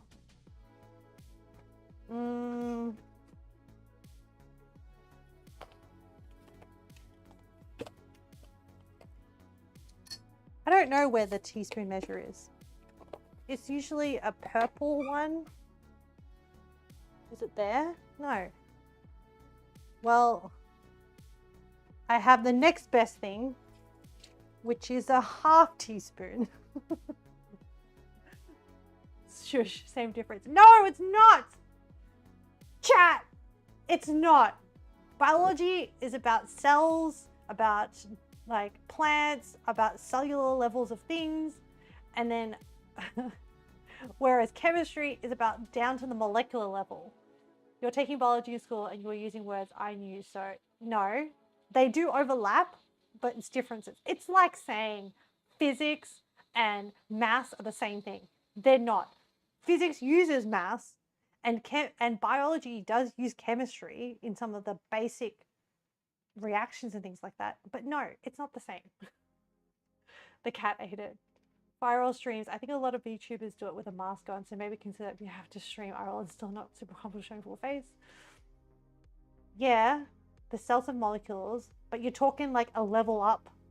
You're talking about all the components that make a cell. Your net is struggling. Macromolecules. Okay. All right. Stop triggering me, chat.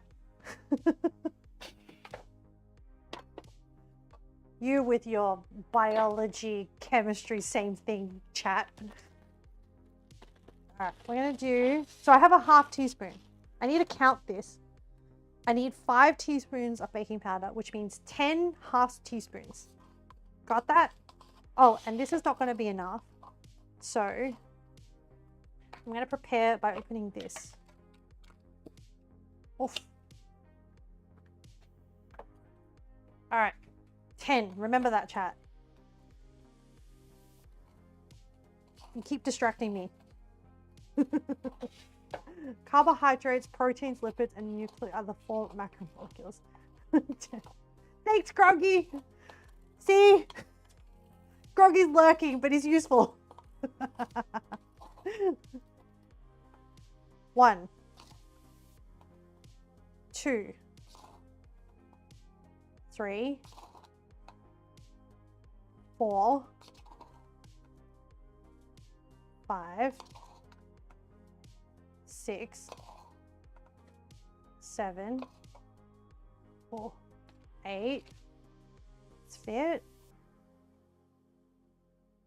9. That's about 9. And then one more. 10. All right, we did it. Well, that's one part done. Now we need what? 3/4 of a teaspoon. So what? I need a 1/4 teaspoon and I need 3 of these of salt. 1, 2, 3. Okay. You were useful. Yes. How dare you be useful, Groggy? Groggy is living their best life. So, and I'm thankful. Unlike the rest of you slackers. That's right. Can be useful at times. Yeah. The way that Kel said it is like, yeah, I gotta like, if I don't say it, like, oh, shush, nah. Okay, we're gonna try. Let's see if I can pat. So we're gonna toss this, and then oh my god, I almost topped over the bag of powder with my flailing arms. So I have a tray on the side, which, hang on, how do we bake this straight on the tray? Or do we have to put them on like a raised tray? I think it's fine. But it's going to be in contact. Line the tray with foil. Put a rack on the tray, then spray the rack with oil. The problem is the rack is under the chicken. No, we can do this. Wait. I can figure this out. I'm smart. So I put the foil down, line the tray with foil, I understand. And then, okay, so there's like elevation. Didn't realize there was elevation involved with this. This tray, I don't know if this tray is going to be big enough. Hang on. Does this roughly equate? Yeah, kind of.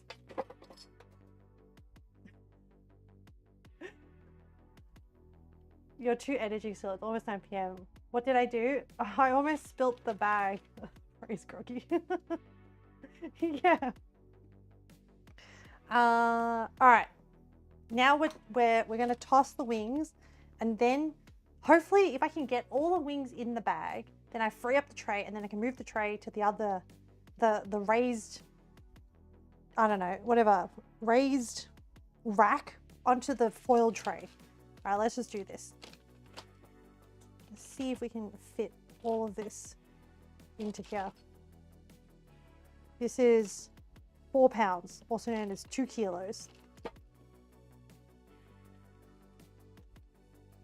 Maybe I should have pat this dry. Oh, well, you know what? It's too late. Will it fit? Oh, there are some wet bits. Hang on. Hang on. This. Wait.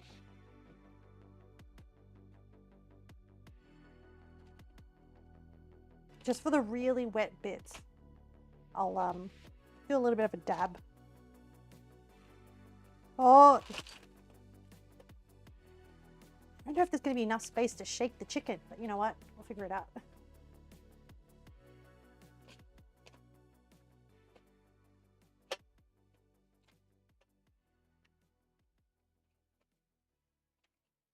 I just have like a paper towel to like dab up some of the moisture. So it's on a raised tray, but like some of the chicken has like dangly bits, which meant that it dangled into like some of the liquid that dripped off the chicken. When I say liquid, it's because I washed the chicken last night before I set this on the tray, because I don't know, it was kind of like pinkish looking, and I was like, you know what, I'll just give it a wash. Wow. Can we fit this? This bag is full. Should be fine. Should be fine, chat. There should be enough space.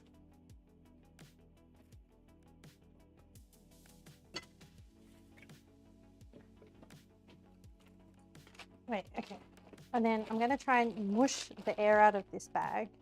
Hopefully there's no holes and this seals. And I'll move. So I want to move this tray onto here. This out of the way.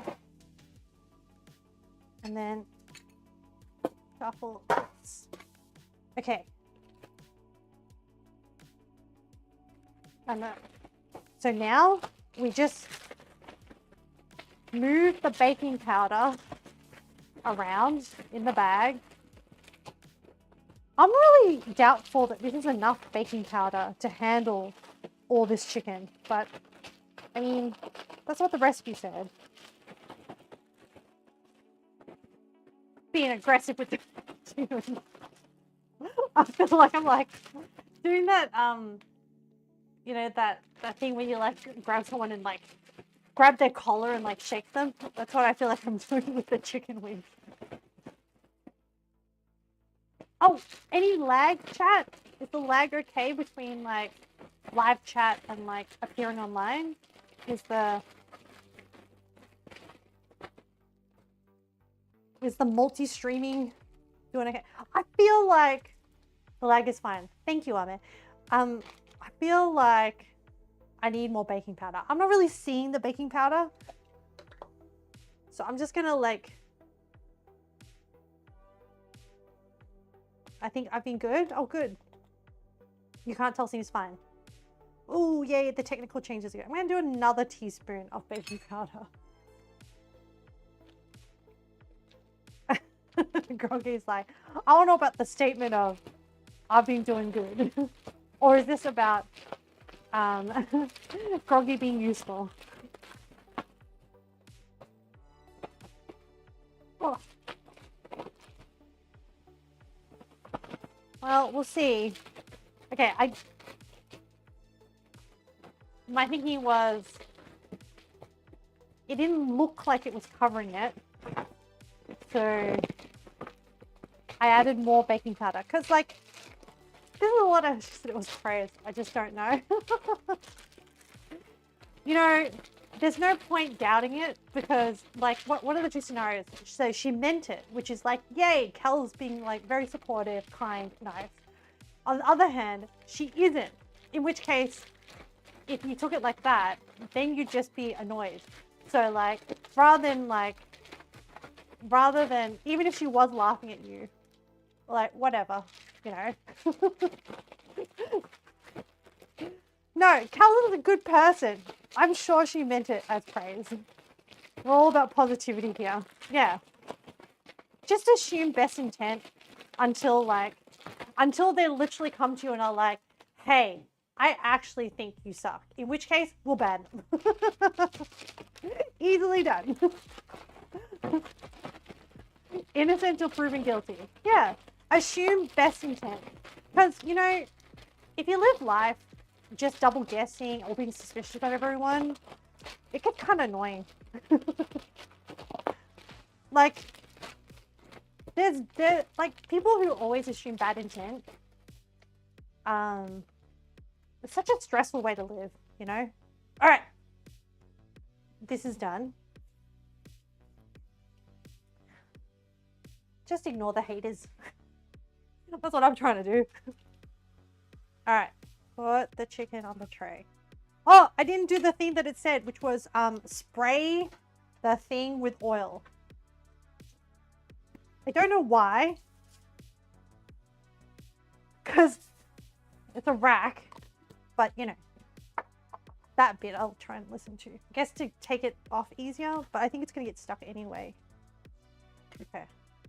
So what I'm going to do is, so I'm imagining the chicken cooking. I'm going to put the fattier bit of skin on the top so that, so I think it will, yeah, in reality we choose to be happy or we also choose to be unhappy. It's true. Kel's is a good egg. Kel's is a good egg. So far, would recommend Kel's. 10 out of 10. Excellent, excellent person.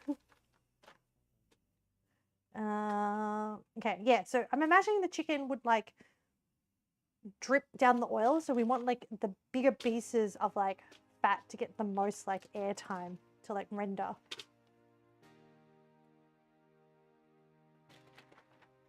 Man, I keep saying this, but it's true.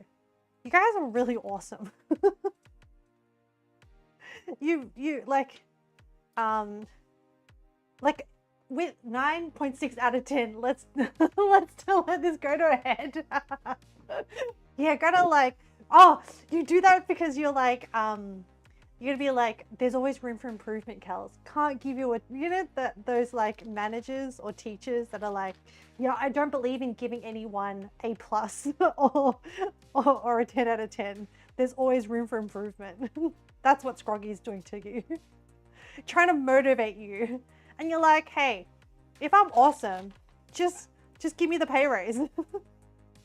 But yeah, I mean, I keep gushing about you guys, but honestly, you make me motivated to like do fun stuff and create new ideas and like do random things.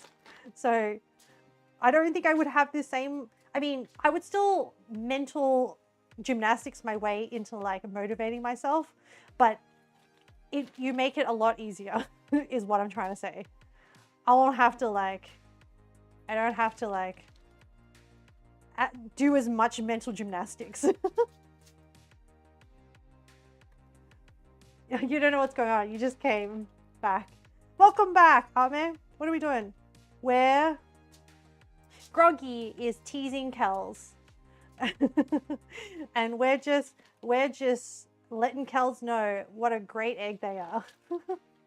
We doing gymnastics? No, we're saying we don't have to do as much mental gymnastics. Like, I don't have to do as much like mental planning of like, why am I doing this for blah, blah, blah. You guys just make it a lot easier. And like justifying why I'm doing things. Because it's easy, because I just want to have fun. And you guys make it fun. So yeah. No, but no, we're not doing gymnastics. You know who I haven't heard from in a while? Jeannie. Hello Genie. They popped in once and said that they picked up gymnastics as a hobby. Like, I want to know more about that situation. Yes, I'm very parasocial, chat. My brain isn't brainy. It's not holding information anymore. That's okay. You just watch me like stack the chicken wings. So apparently the recipe said I can stack it pretty tight because it's going to shrink anyway. I've already, chat, I was so prepared, well, kind of prepared for stream, that I already preheat the oven. Oh, and it's too hot. Hang on, let me turn it down. But like, usually I'm rushing around so much that when I start stream, that's when I preheat the oven. But no, it's already preheated and ready to go. Some days we're great here. Some days we're more scuffed. There's always some element of scuff. How did I get all the chicken to fit on the other tray? And some of this will like overhang onto the bottom, but I think you should be okay. The rack is much smaller than the tray, but it seems like the rack is important to elevate and produce and encourage airflow underneath the chicken. 'Tis the science of chicken. Oh, this is the science of cooking. That's why cooking is so interesting, chat, because it just uses science to like understand, and like people who didn't sort of tested things out, they still use a scientific process to like experiment, and then that's how people developed like better recipes. Ashley, early today you were so discerned you couldn't keep yourself awake. Now you're like bouncing off the walls. That means that your sleep is going to be pretty. Oh, hopefully your sleep is okay, but I feel like it's going to affect your sleep. I wish you well with trying to sleep later. Maybe now is good to like get all the energy out, and then maybe you'll pass out in like an hour or so. Your sleep's already bad. Oh no. What was I saying? So I was thinking, okay, following the brain thought of like, hey, people who discovered things to eat, it's all just science. Like you just, what kills you? What doesn't kill you? I've been listening to this audiobook that is a lit RPG about a person that gets isekai'd into another world, and all he wants to do is go fishing. Anyway, so he ends up in this new world, but he actually gets put into this forest, and he uses this method to determine whether the berries are safe to eat or not. And I was like, that's kind of good. I'm going to file it away. So essentially, so firstly, what I really liked about this lit RPG audiobook was that he boiled water from the stream before he drank it. Because he's like, I don't know if there's parasites or insects or bugs. And I was like, very, very good, my man. Very good. Secondly, so this is the pro tag, by the way. Secondly, with the berries, so he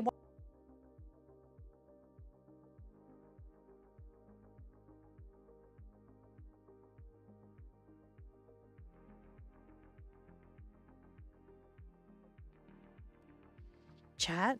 Oh, you're back. Am I back? Yeah, not broke, but ran out of batteries. Hang on, let me. I don't know if this second. I don't know. Hang on, I'm gonna plug in.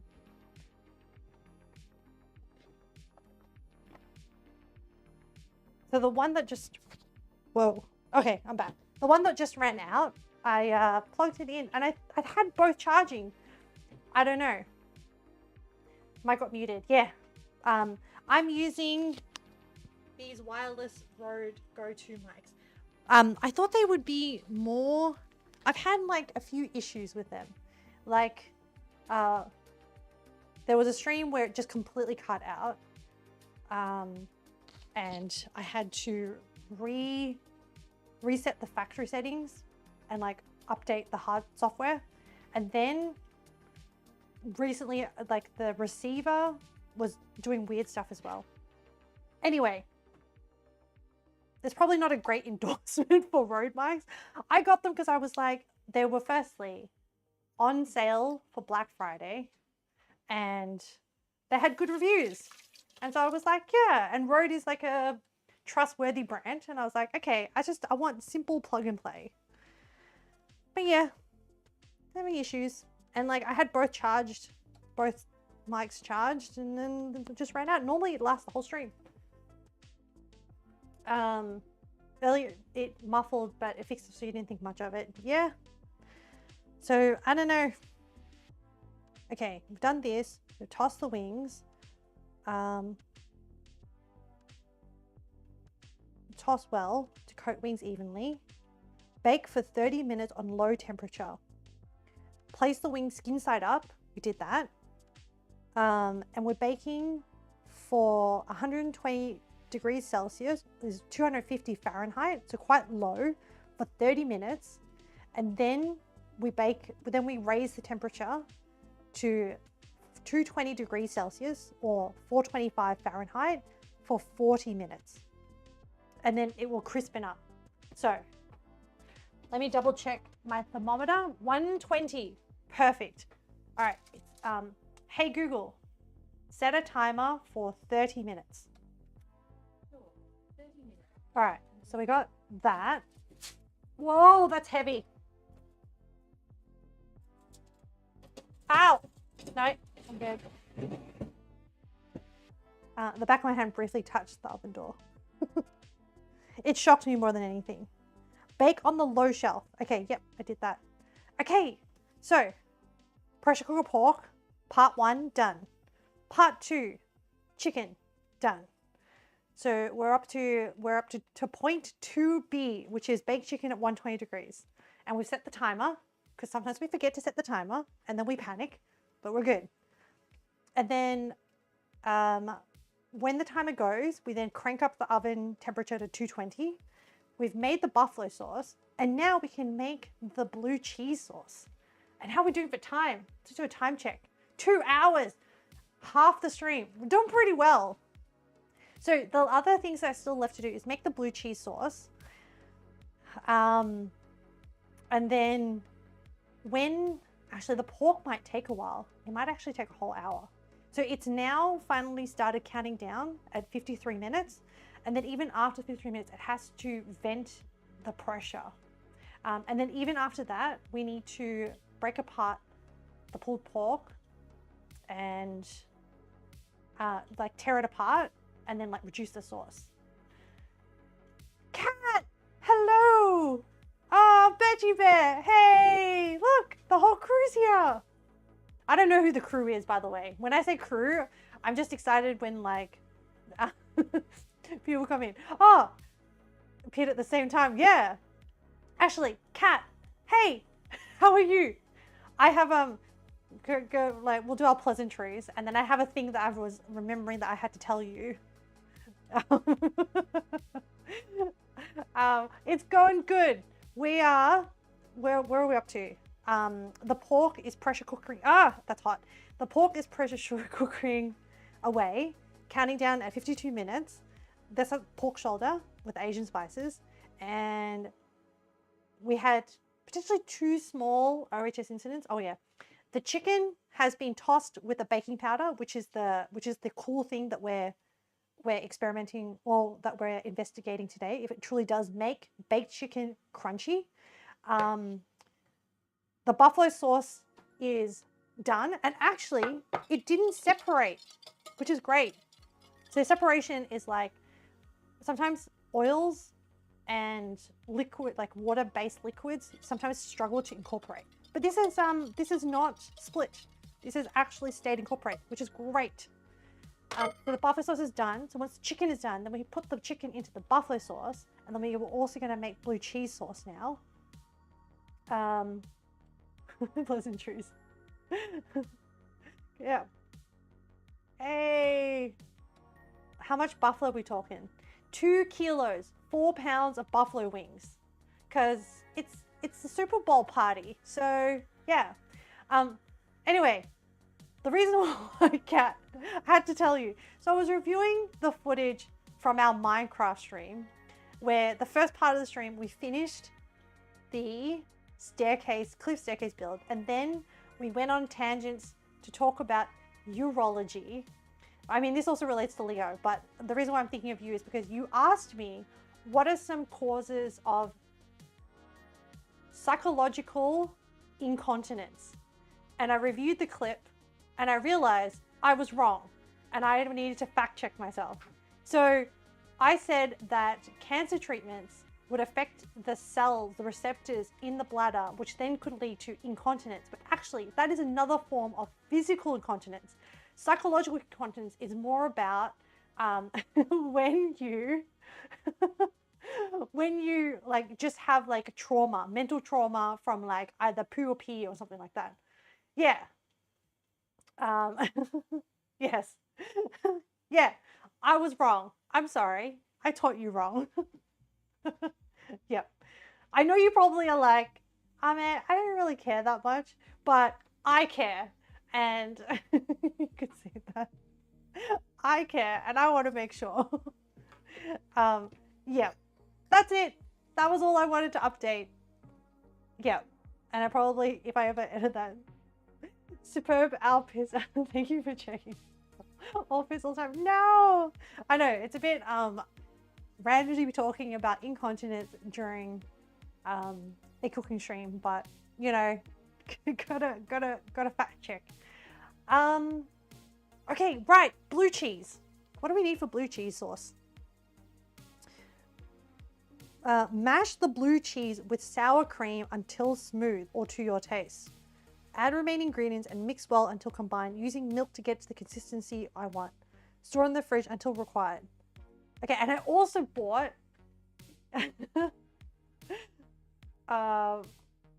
Thotty Bear. That's true. Chat, we found out last Monster Hunter stream that Birchie Bear's gamer tag is e-girl thought, which we love that for Birchie Bear. Oh, you've got a new idea for a random minor injury though. You can't unsee. No, none of us can unsee. And now I've broadcast it to the whole chat. And now the whole chat knows Birchie Bear's alternative identity. But we love that. Pissed yourself. Ooh, hang on. You tell me things and I need to write these things down. Wait, let me grab a pen. Because there's too many things happening on stream. Actually, I needed to Leo's. I can't. Oh wait, CAD recipe. Look at YouTube. These are things for me to do after stream. Ame's grandma's haddock recipe. Maybe we should do like a fish themed stream. Wait, I'll just scribble that down. Fish stream. What was it? Oh, Birchie Bear. BB's minor injury. What was it? Piss yourself. Oh dear. Your character was an eager, but then you made a wiggler head, so you're just a wiggler thought now. What is going on? Wiggly thought. There's a few lines of conversation going on, but man, I don't know if you zoned out, but I updated. I fact checked myself for Kat's benefit. You're so confused. Birchie Bear, as a result of the update, Birchie Bear came up with an idea for a minor injury. And on the Monster Hunter stream, I think he went to bed already, but I gave up at a certain point fighting an Elder Dragon, and I was like, all right, chat, come in and help me. And Leo and Birchie Bear came in, but turns out Birchie Bear's gamer tag is e-girl thought. That's the background story. Now you're updated. You zoned out. Absolutely blasted me. All right, let me say that in Australian accent. Absolutely blasted my Dax, mate. Just pissed all over myself. It was a big night. And that's how you use that in a sentence. Dax being pants. I don't know if other countries use that word. Right, blue cheese sauce. Oh my gosh, I've attempted to like gather these ingredients. So I did not buy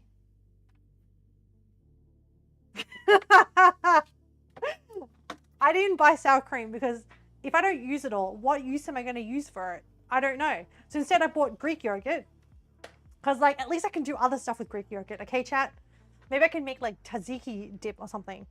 I didn't realize I have no mayonnaise and I'm running low on Kewpie. This is how much Kewpie we have left. We're going to make do. We're going to taste and then we'll adapt. Wow, chat. There's like, I'm in the fridge. Oh, I'm not going to show you, but I found some mascarpone cheese from when we did a thing in the fridge still. And it's not usable. It had some mold in it. I'm not going to show you because I don't want to gross you out. I also have cottage cheese. I don't know if that's a thing that you can add to blue cheese sauce. I do have blue cheese. I bought the cheapest one there was. So the recipe is blue cheese. Okay, this is not authentic. Americans, don't come for me. We're gonna... The point is, I did the proper thing with the buffalo wings and the buffalo sauce. The blue cheese is just an extra bonus. I think there's meant to be garlic. No, there is meant to be garlic. Well, I don't know why I said that as a question. No. And milk. You know, I don't have actual milk. I have oat milk, but like barista oat milk. You know what? We'll make do. This is gonna be the most weirdest blue cheese sauce. Pepper, lemon juice.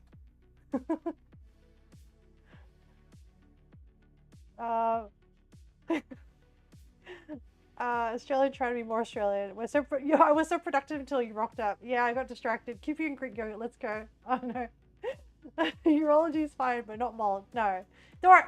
Mold is cross the line. No, I threw out the mascarpone cheese. It's all good. Americans eat dead stuff on the floor. Are you talking about roadkill? Because it's true. I think that is true. You tried to clip the accent and it didn't clip until after she said it. Oh, that's okay. Stupid emojis. Why do you have a Canadian emoji? You haven't had blue cheese like this before. Well, you're in for a treat, chat. This is gonna be great. Oh, apparently I need lemon juice. So I'm gonna see if there's any lemons left on the tree outside. You're gonna audibly come with me. I need my outdoor shoes and oh, all right. Fingers crossed. Let there be one lemon. Oh, it's really high up. Oh no, the mic. Oh no, the mic's not working. Will it reach? There's one lemon, but it's really high up. I have to climb the fence. Pray for me, chat.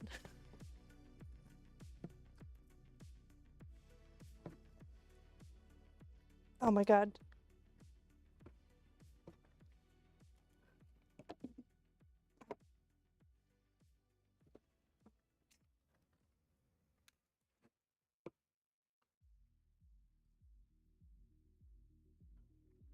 Ow!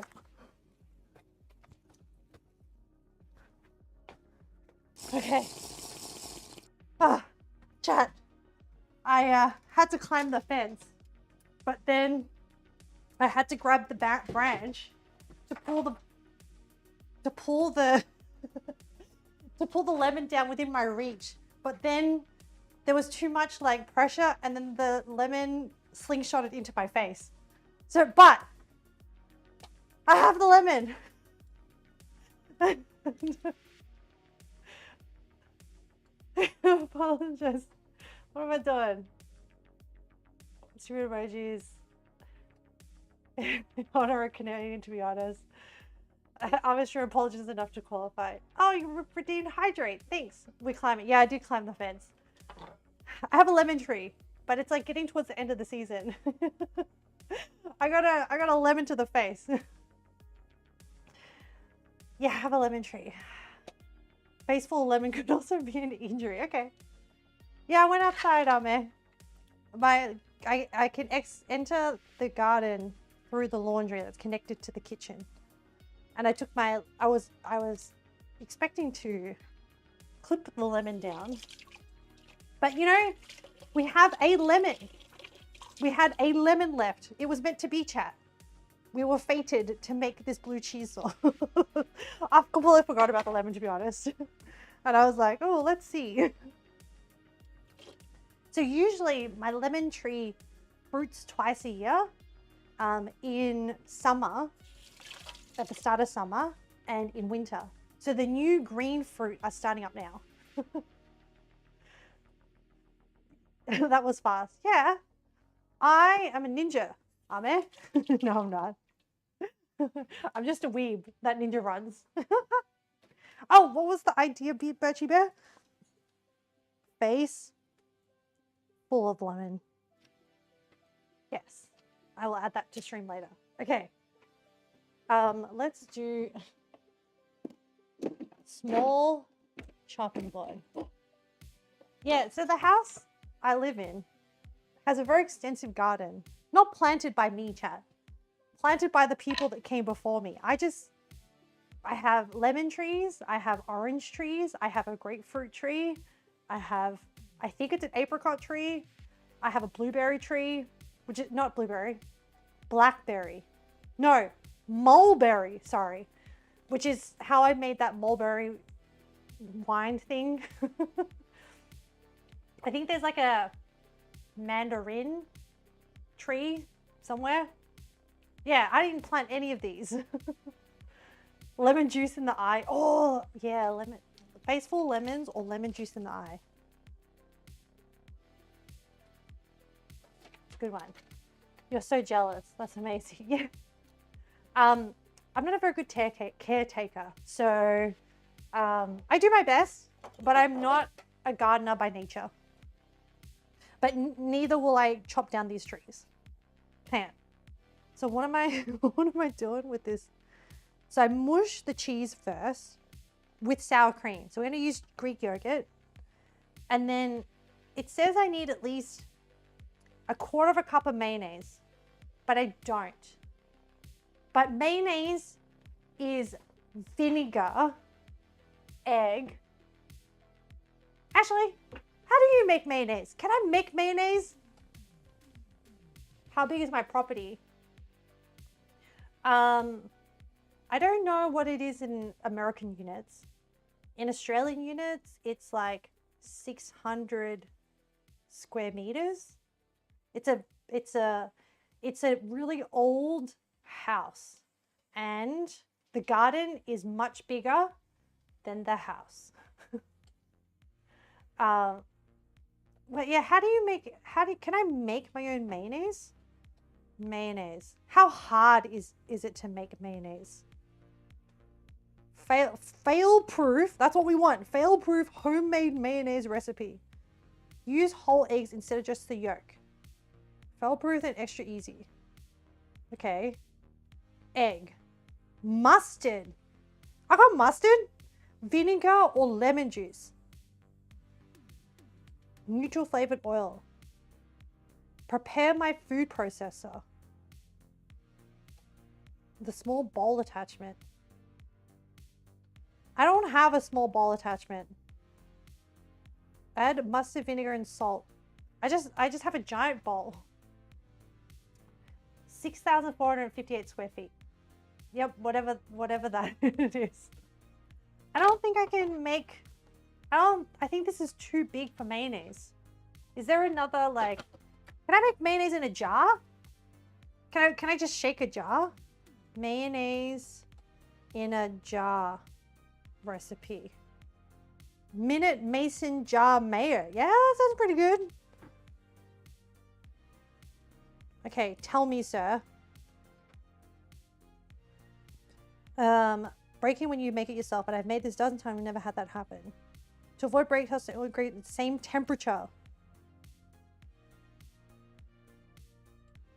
Add all the ingredients to the jar and let it sit for 20. We don't have 20 minutes. Okay, well, he said this recipe, 12 tomatoes, says that he's used it straight out of the fridge and it worked just fine. Okay. Add egg to jar. Add ground mustard and pinch of salt. Then squeeze a lemon. I don't want to, I have one lemon. I'm going to save it for the cheese sauce. So we'll use vinegar instead. What? Place immersion blender into jar and then blend. That's not just like a mason jar recipe. Can I not make it? I don't have an immersion blender. Mayonnaise recipe with a whisk? Can I just whisk it? Hand mixer or whisk method? Yes. Okay.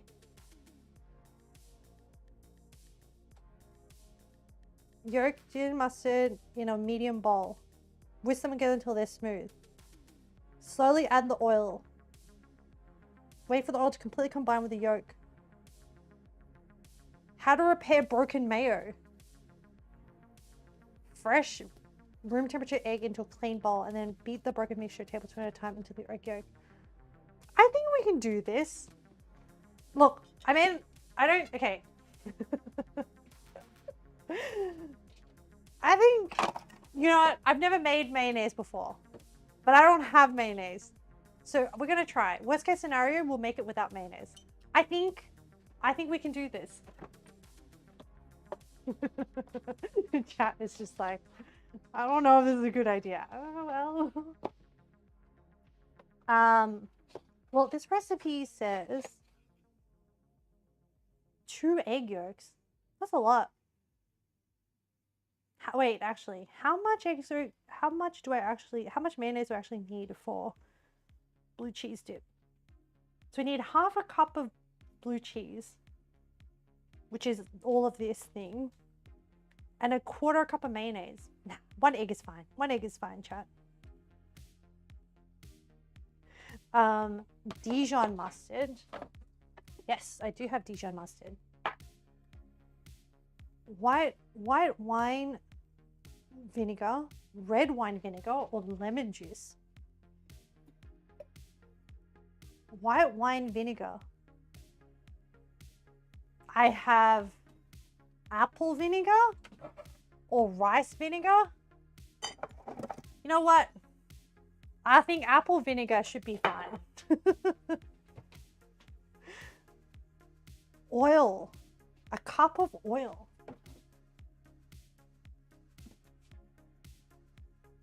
All right. I'm just gonna try. So I need a vessel to beat it in. Probably just like a bowl of some kind. If I use this and do this, that should be all right. Now they said put the egg at room temperature. I think the easiest way to do it is actually use like some warm water to bring down the temperature of the egg. So I'm just like sitting it in like some warm water, and then maybe it'll work, and rolling it around. Come on, egg, take on the temperature. So, oh, I accidentally dropped a droplet of water in the bowl. So essentially, I think mayonnaise is an immersion of using egg as a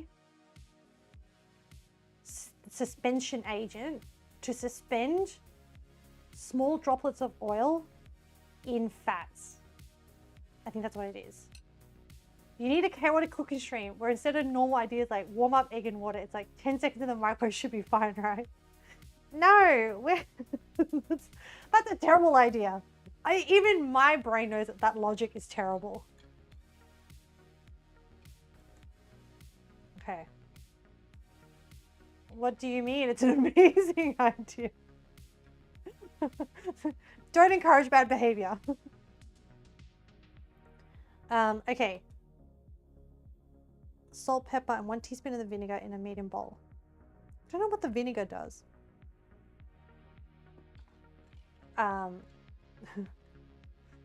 Not good for cooking, good for content. I'm sure the end is inedible. I'm just waiting for the... Yeah, probably. No, I will not be swayed. I'm not here to be a hype streamer. I'm just here to make tasty food that's gonna be edible. I don't want to waste food. Okay. So, a teaspoon. All right, I'm gonna start measuring out this mayonnaise thing. 1 teaspoon of mayonnaise. Dijon.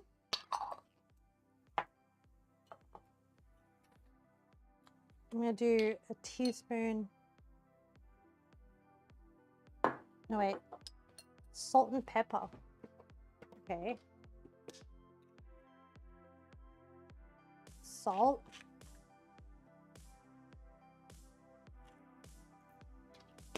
And white ground pepper. Oh, I think I added too much. Oh well.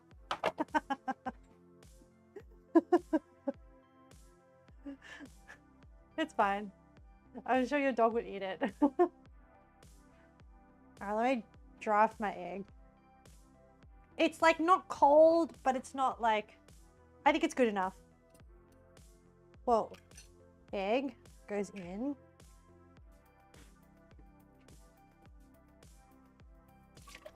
So I really think it's using egg protein as a suspension agent for the oil that we're adding later. And then the oil is... So we're going to halve it. So I'm going to use... So it says 1 cup. I'm going to use half a cup. Oh, I should use this to like pour the oil in. And then it's going to be adding by small dribbles so that you don't crack the mixture. Cracking is like when there's separation of like the two things. Salt, pepper, and a teaspoon of the vinegar in a bowl. So here's my teaspoon measure. Okay.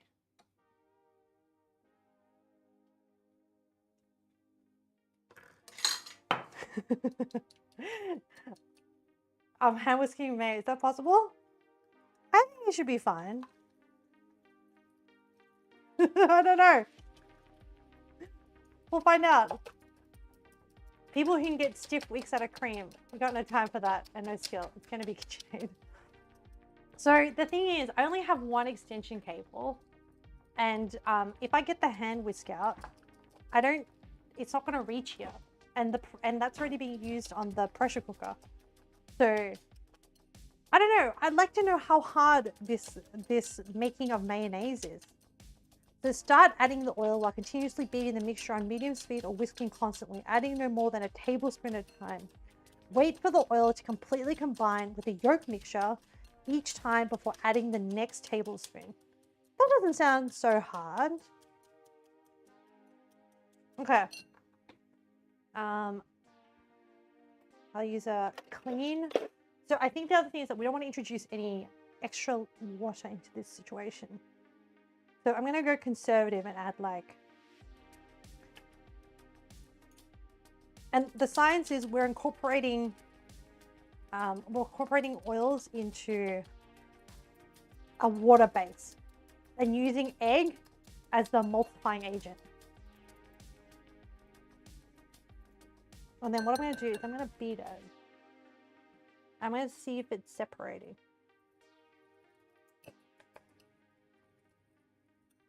And this whisk I'm using, you've seen people make mayo. It's possible by hand, but it didn't look easy. So I'm mixing for a while. I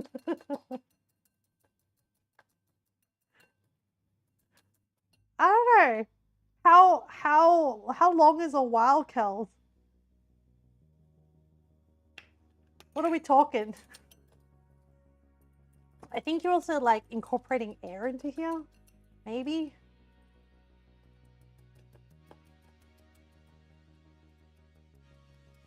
These are hand exercises to strengthen your hand for Monster Hunter. The hand for my Monster Hunter is actually my left hand with the problems. Actually, that's a good idea. No, actually, it doesn't do much because it's actually the nerve between my ring and pinky finger.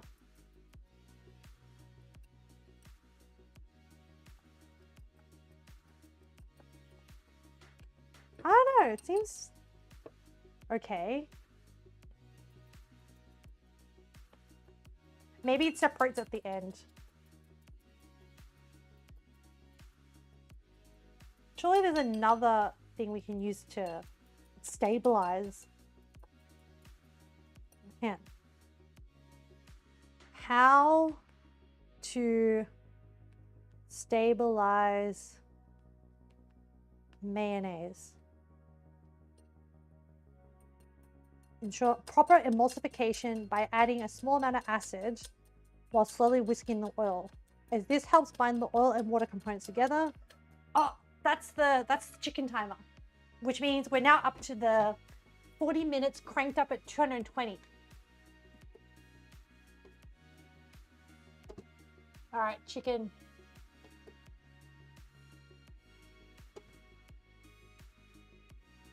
All right, I've cranked up the heat. Hey Google, set a timer for 40 minutes. The acid acts as a stabilizer, preventing separation, keeping the mayonnaise smooth and constant. The eggs act as the primary emulsifier, allowing the oil to disperse evenly in the water-based ingredients. See? Gradual oil addition. Slowly drizzle in oil while whisking to create a stable emulsion. Add acid early. We did that. Beginning of the process to help stabilize the mixture. Use room temperature ingredients. Well, we, brought the temperature of the egg down. You're not sure exact time. It was on a cooking competition show. Okay. So I'm being really conservative with the adding of the oil. And then if we break it, if our mayonnaise separates, try adding a fresh egg yolk to a small portion of the broken one and whisking slowly until it re-emulsifies. Acid adjustment. If the issue is too much oil, add a few drops of lemon juice or vinegar while whisking to re-stabilize. We got this!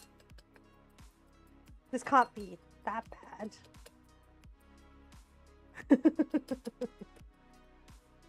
Maybe I'm too optimistic.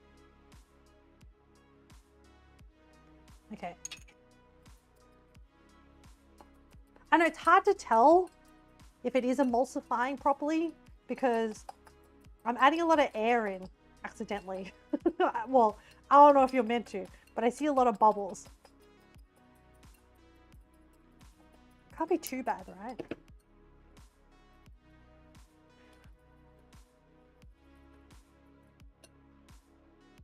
Well, man, maybe I should let it let it decide if it wants to separate or not before I keep aggressively beating it. Or maybe just meant to keep aggressively beating it.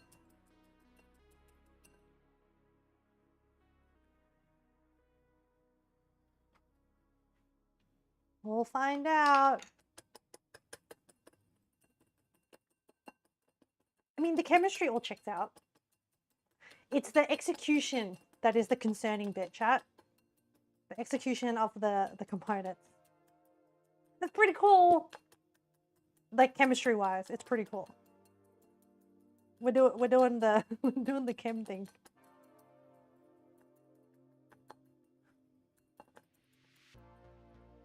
I'm not seeing 2 layers. I think it's okay. Oddly satisfying watching Ame whisk the mayonnaise. Hang on, let me try and give you some ASMR. That sounds terrible. Oh, that sounds like kind of not safe for work. It's fine. The worst. What is it? We should make like a like that was true. Yeah, I'm not cut out to be a ASMRist. Imagine if there was like if I made an OnlyFans but for like weird kitchen sensations. That clip, that soundbite would be on there. Just like the whisking of mayonnaise.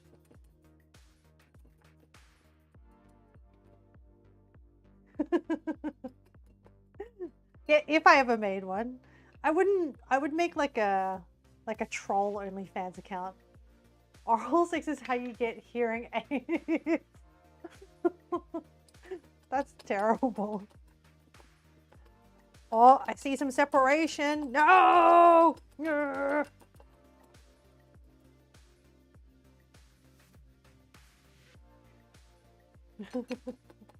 Whisk. Must whisk faster.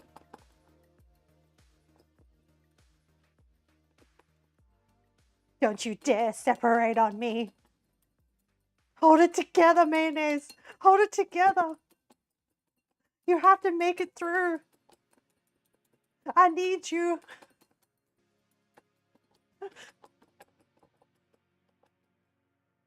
Whisk. Welcome back, Lear. Oh my gosh. My wrist is getting... This all sounds bad. Okay. This mayonnaise doing its best impression of your parents. Ciao, yeah. I was thinking more like a medical drama, like hang in there. Or like, actually, wait, am I in a relationship with the mayonnaise? If it was like a romance drama, like, I need you. I can't function without you. Life is not worth living. Any separation? It's not really solidifying, chat. But you know how mayonnaise is kind of like formed? It doesn't really look like that. You think you're all losing our minds right now? I mean, I'm doing a lot of whisking here. Oh, separation!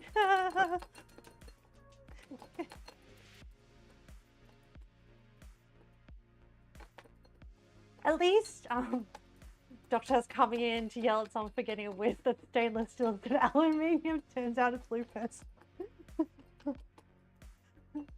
I'm like, whisk, scalpel, tablespoon, half cup measure. What do you mean you gave me the wrong oil? What do you mean you used the wrong vinegar? Like, will she pull it? It's like a mix between like a cooking show and like a medical drama. So it's like, will she pull through, chef? I don't know. But we can't just stand around and do nothing. God damn it, when I signed up to my creed as a chef, I promised that no patient gets left behind. No ingredient gets left behind. I'll do my utmost best.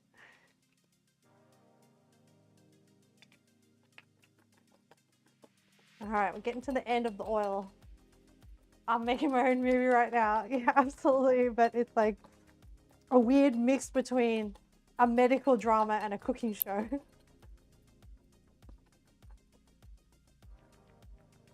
All right, how we doing?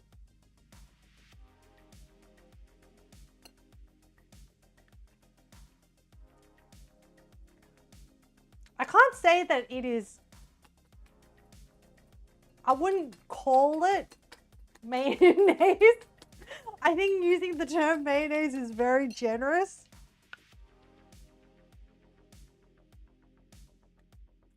I'm not seeing like... I'm gonna put the rest of it in. I mean, is it separating? It's not. Is it mayonnaise? I don't know. It kind of dripped the oil everywhere.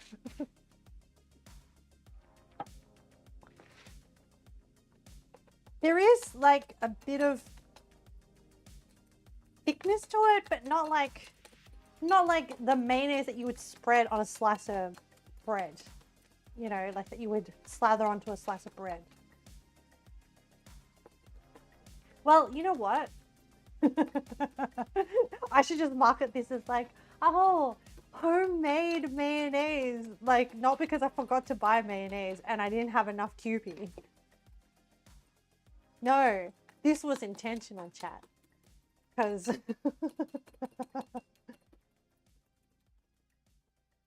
yeah, anyone who comes into stream right now, yeah, that's the kind of chef I am, guys. It's my ethos. We just got the most random text from a friend at school. Remember, Ahmed, new friend, time to flex that emotional maturity.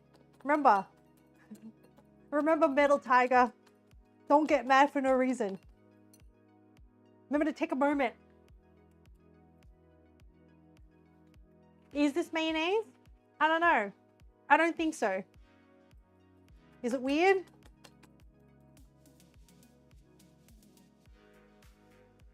I don't know. Okay, I think the test will be when I leave it. Metal Tiger. I think Ame is a metal tiger. Did I get that right, Ame? Yeah, you are. Remember, you are a different woman now. You have emotional maturity. Channel that. Because you talked about how last time you got mad at a different friend.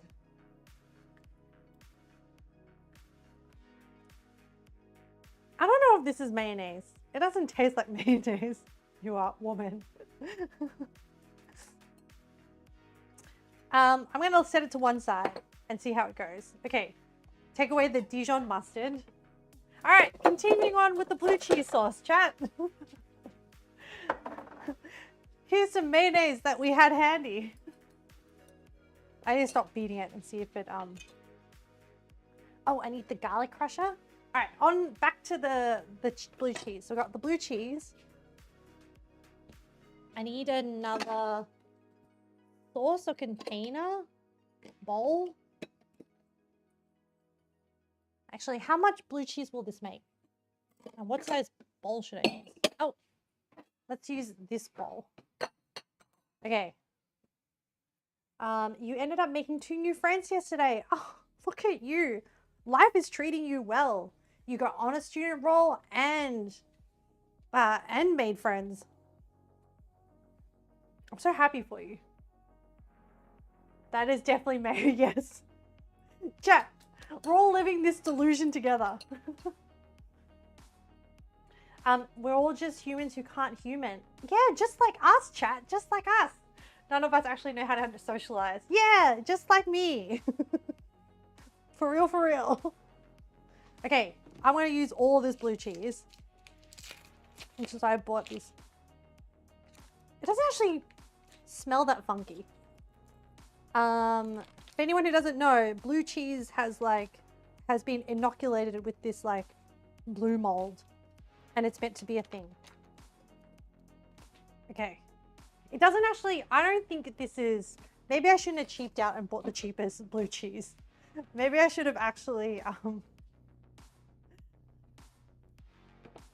anyway, whatever. It doesn't actually smell that funky. You should force him to join the stream. Blue cheese is disgusting to me. Yeah, but, well, I don't normally like blue cheese either. As like on its own. It's not my preferred cheese, is what I'm trying to say. Okay, so crumble the cheese and then add all the other ingredients. Mash it. Okay, let me use a fork. Oh, it's very, I don't think this is the highest quality blue cheese. It's very soft. I would not say it's crumbly. Okay, and then it said mash it with sour cream, but we didn't buy sour cream, but we have Greek yogurt, which is just as good. Maybe even better. half a cup of yogurt, which is, this container is 160, which is like 125. Yeah, it's close enough. Yeah, it's good enough. All right, I'm gonna. Oh, all the yogurt came out. Yeah, it's good enough. Okay, so we have Greek yogurt, blue cheese. Look, it's essentially my understanding of this blue cheese sauce is that it's to provide a palate cleanser. It's mold with cheese. It's true. Mostly mold, a little bit of cheese on the side. Why does one want to eat moldy cheese? Most cheeses have mold, like brie. There's mold on the outside. They're just different strains of mold. Does Parmesan have mold? I don't know. But it undergoes like a fermentation process. The fermentation? What is the process of? What is the fermentation? Fermentation? No, maybe it's not fermentation, not the right word. Of cheese.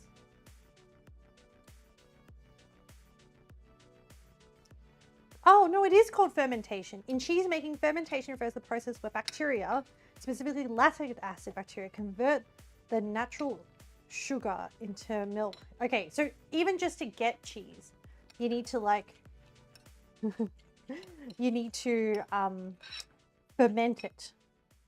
And then, oh, you have starter cultures. Okay, chat, I need to do a cheese making, I need to do a cheese making thing. Oh, and then I think Parmesans are like,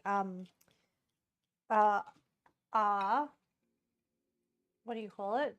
Aging processes. Telling you that cheese, oh man, I just remembered a story I have to tell you. Okay. Just about time you can put liquefied medicine in your rectum. Oh no! Leo, you said something and then you got banned and I don't know what you said.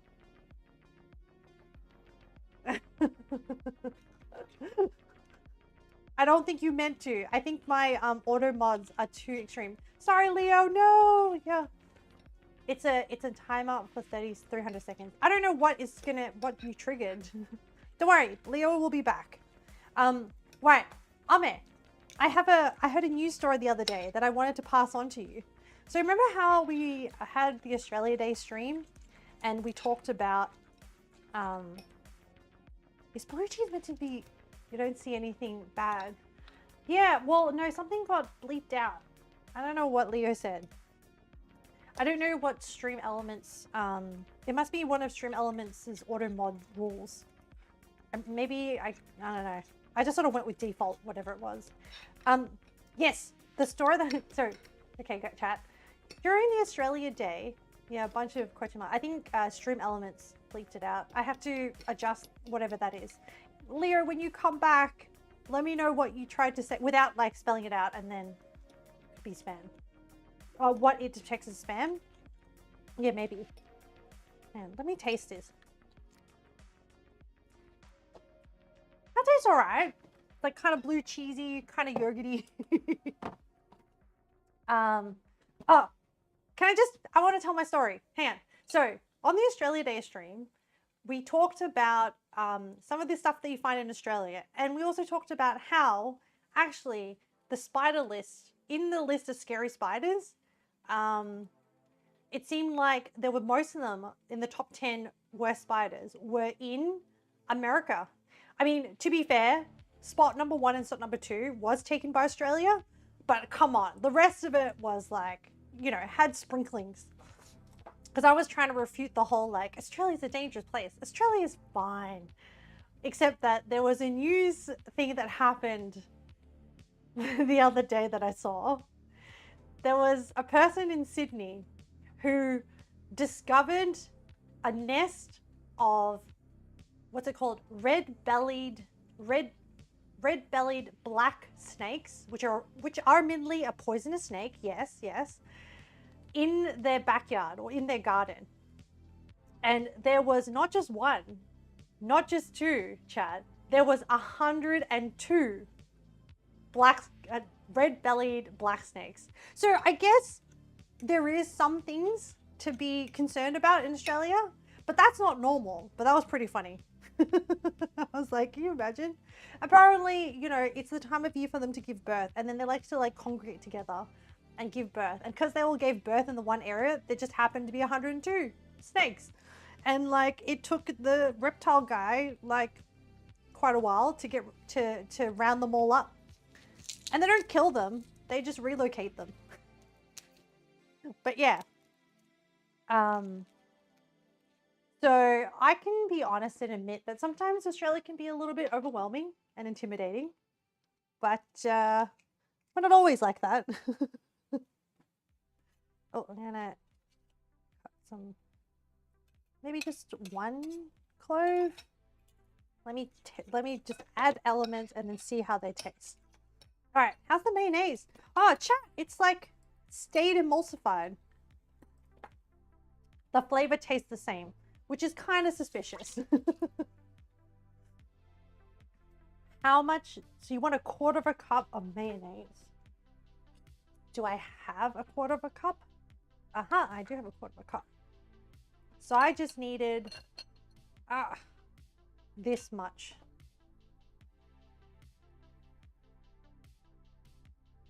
Maybe I'll add like, well, I'll add the 1/4 cup and we'll see. Of my dodgy mayonnaise. Okay, it's like liquefying up.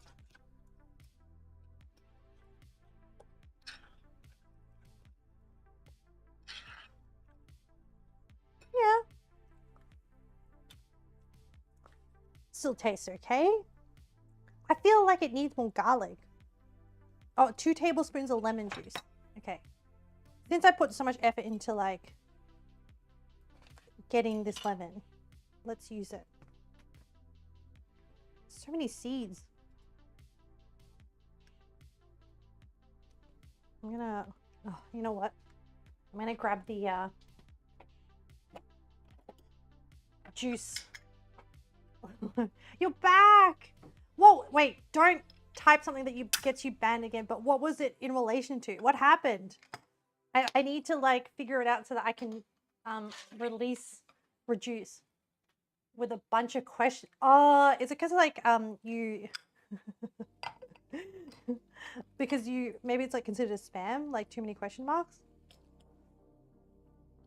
Okay, I'll go look for that wasn't even that rude. I'll look for that after stream. Hang on, I'll add it to my to-do list. Stream, oh my gosh. Stream elements rules. Spam? Question mark. Guys, the to-do list is growing.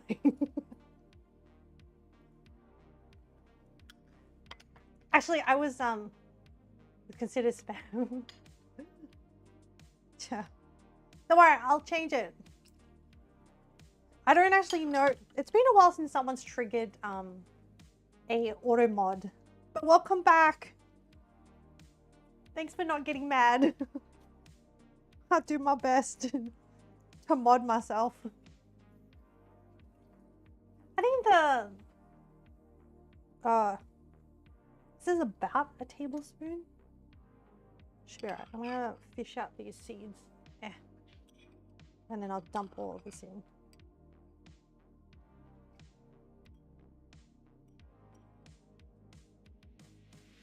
Can't get rid of me that easily. Yeah, I admire your resilience. Leo, Ame, you'd be furious if you got timed out. Ame, I've realized that it doesn't take a lot to make you mad. No offense.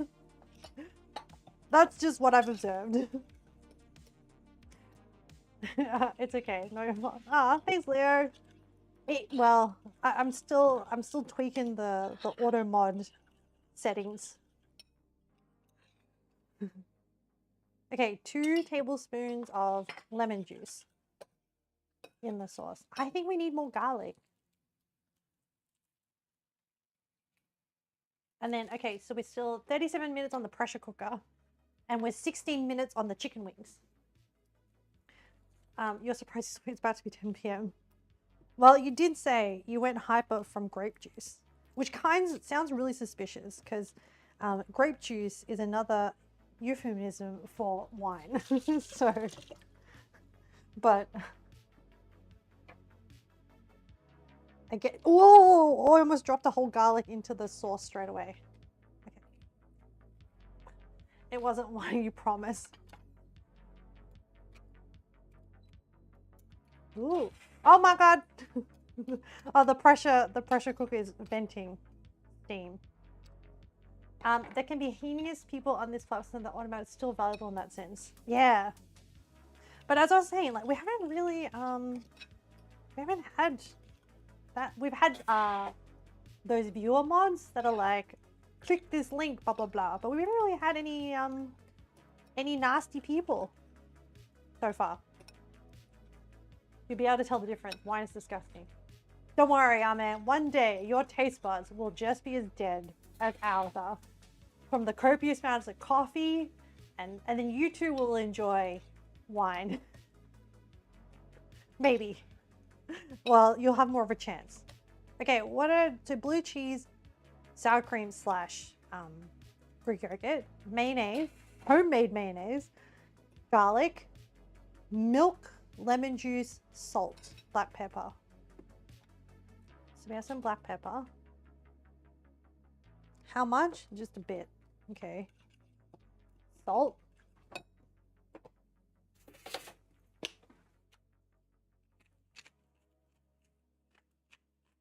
How much salt?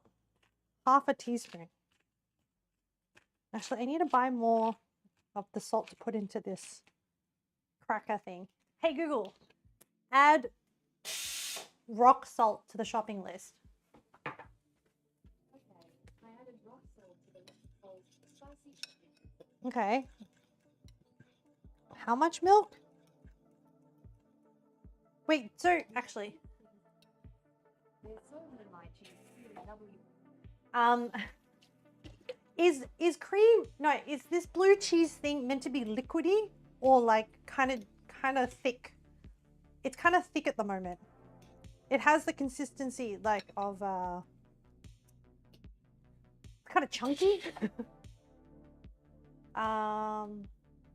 You've already had wine in your life, which is a good thing. It doesn't taste good. Yeah, you got too hungry, so you ate some instant noodles. Oh, yum! You think about another coffee. Whoa, that's that lemon juice changed the flavor. I think it's kind of good. I don't know if it needs milk. You'd be surprised. You've never had alcohol, not intentionally, at your age. It's fine. I have friends who don't enjoy drinking and just don't enjoy the taste of alcohol. It should... Cat! It should be thicker than ranch. I have no concept of what ranch thickness should be. How does it compare to... Oh, well, I think maybe here is good. Maybe I'll just add like... Right.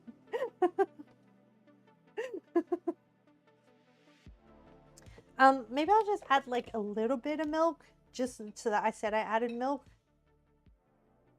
Yeah. And I think the milk is to like liquefy it. Should be alright. That's the saying of this channel, Cat. It's like, she'll be right. She'll be alright. You don't like the taste of alcohol. The only time you generally got drunk was when you were at my grandpa's birthday party. I think, Ame, from what you have confirmed for us, you probably shouldn't be having alcohol yet. Alcohol can be fun, but actually, Leo, alcohol has been proven, any amount of alcohol has been proven to reduce your life expectancy.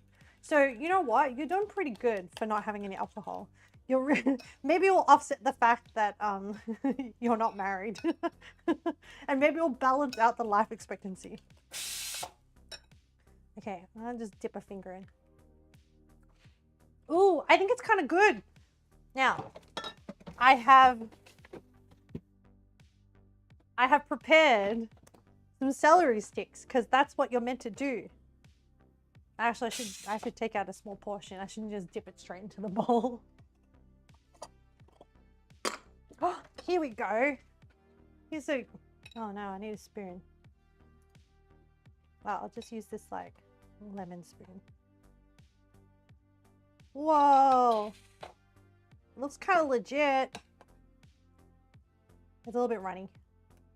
I think it's fine. Wow. Ah. You're offsetting the single male thing. You have a chance. Double down, get on meth. No!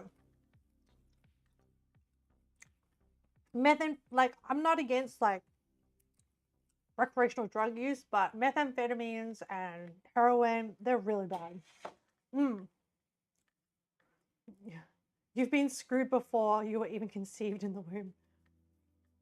You don't recall eating celery? No, this is meant to be a thing. Right? Americans, back me up here. Blue cheese and celery sticks, they're a thing. Right? Yes, thank you.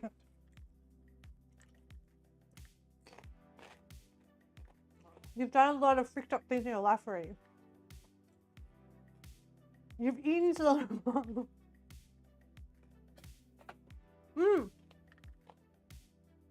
Oh, I do like celery peanut butter. Always get celery with wings. Yeah. Usually ranch and celery. This is great. This together is actually really nice.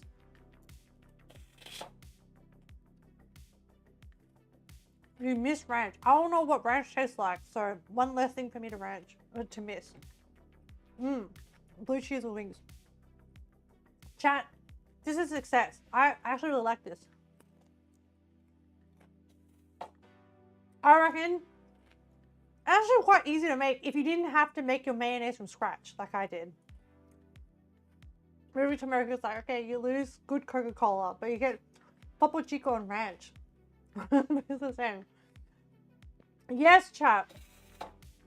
Marys, your soft drink game sucks. Sorry. Because you don't even have real sugar.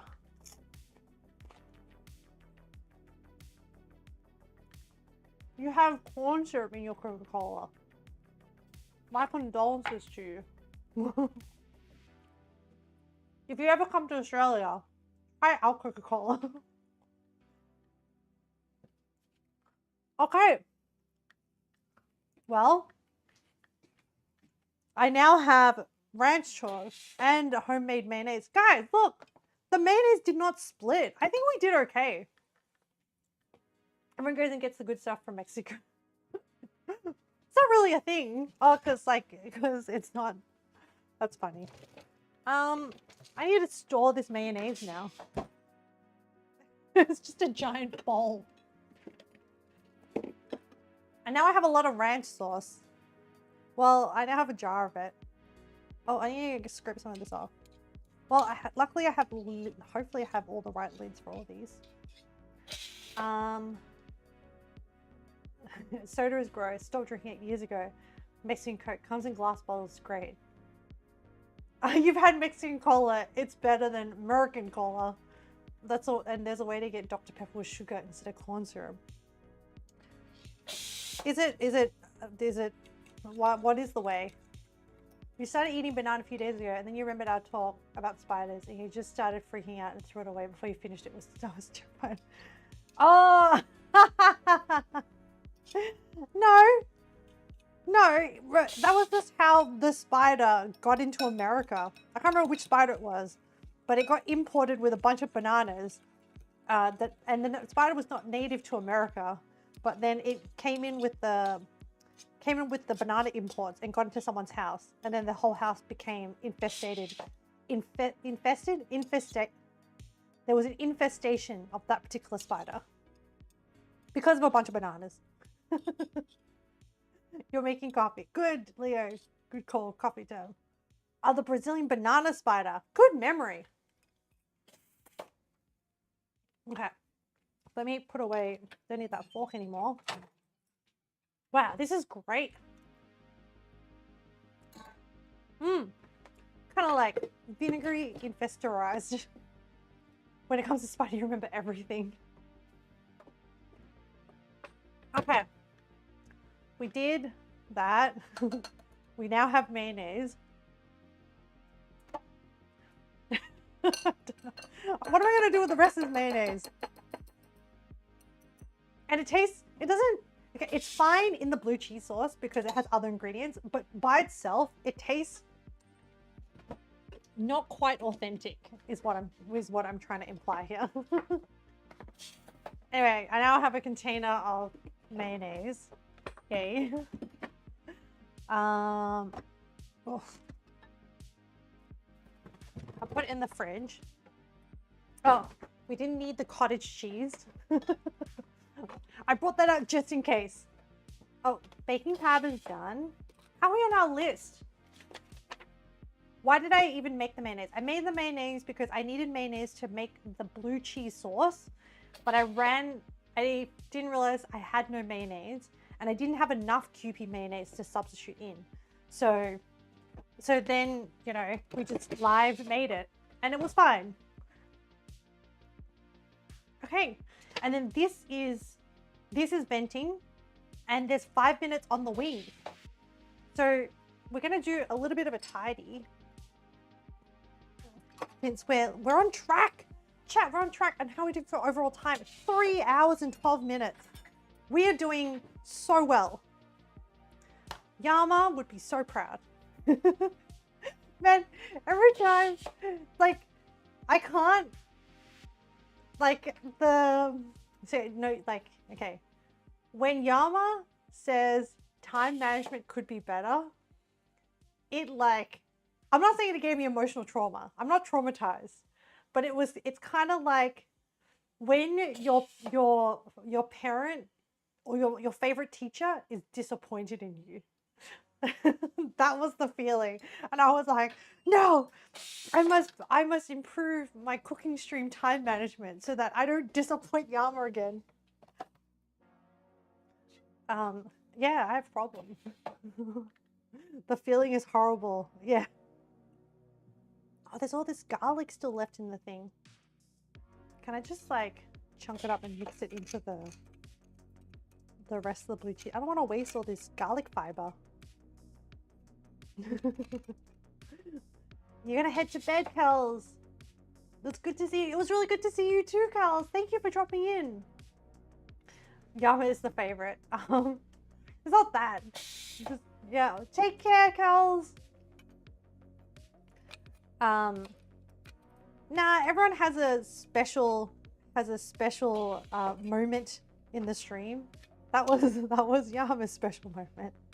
Just like how Leo is like kind of good at keeping me alive in Monster Hunter and encouraging me.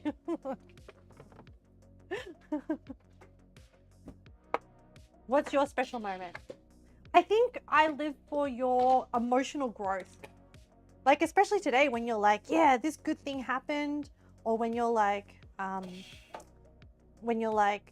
when maybe sometimes things don't go great for you, but then you can like reflect and you're like, yeah, this, like, I'm invested in your emotional development, Ame. You're like a, I don't know, like watching a plant grow. That's the satisfaction I get. What plant would you be? And like, yeah, I think I just enjoy watching you, like, you know, hearing what's up. Hydrangea, oh, very good plant. Depending on actually, this is very specific, but you know that hydrangeas change color depending on the pH of the soil that they grow in. So what color hydrangea are you? Is that too science? Oh yes, I dumped the leftover garlic into here. I don't know what to do with this lemon now.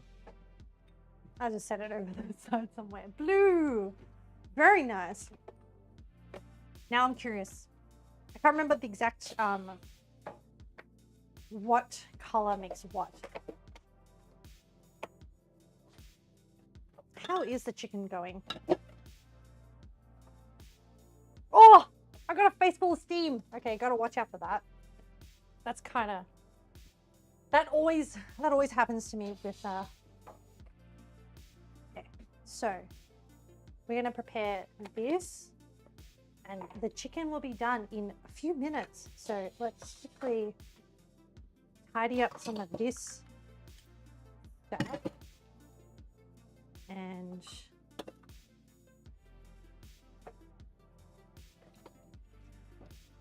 because actually, so we need to eat the chicken. You love to take a photo of a blue hydrangea. Blue is a primary color, so nothing can make it. Yes, that is true. Are you into photography, Leo? Or just like enthusiastic about hydrangeas?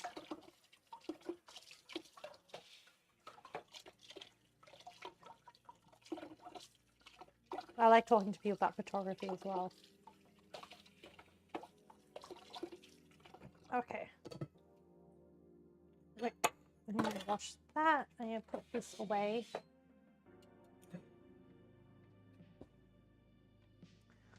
All right, chat. You're not gonna see action on the screen, but I'm going to do some washing of things because we have a little bit of downtime as we wait for other things to be ready. Oh no, the timer went off. No, wait. No, I do have to check on the chicken. I can't just ignore that timer. All right, pause on the washing. Let me check again. So that's 40 minutes. Huh, what should I use to, wait.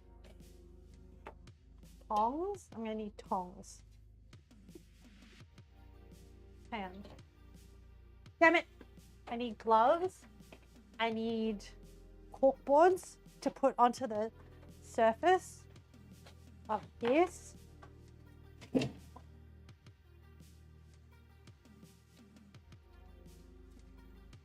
Oh, it's definitely, okay, the oven is not even, but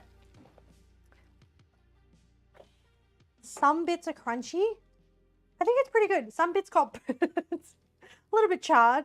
I think definitely the oven is not even because it seems like the edges and the center could probably be crispier. But overall, you were into photography until life caught up. You would like to take photos again. Ah, and your Instagram has been updated in years. I'll have to check out your Instagram. Is it the same handle? Leo Fabriel? Fabriel? Okay. I think the baking powder worked, chat. I think it is crispy. Some bits are. I mean, I'm pretty happy with it. What else do I have to do? And dark golden brown, the skin is very crispy. Oh, shit. Rotate the tray halfway through. Missed that line. The wings do not need to be turned over. That's probably why some corners are a little bit more than others, and this side is more hot than that side. It's fine. Transfer the wings into a large ball. Pour over sauce and toss to coat. Alternatively, serve wings plain with buffalo sauce for dipping. Actually, I'm gonna take a photo of the chicken. That reminds me. I need content for the Instas.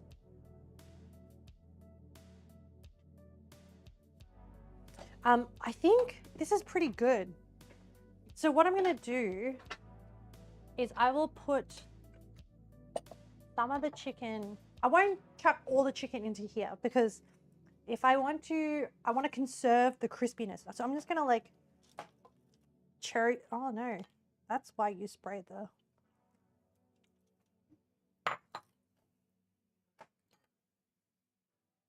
Maybe this one? Wait, 3 wings are probably enough. And then I'll use a spoon to spoon some of the sauce.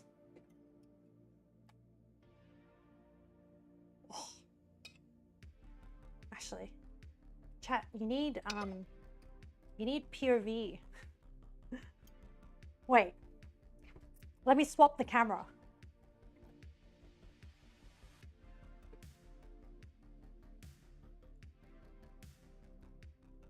Okay, now you just get a full shot of the pressure cooker. It's fine. I can't move things around. Does that work?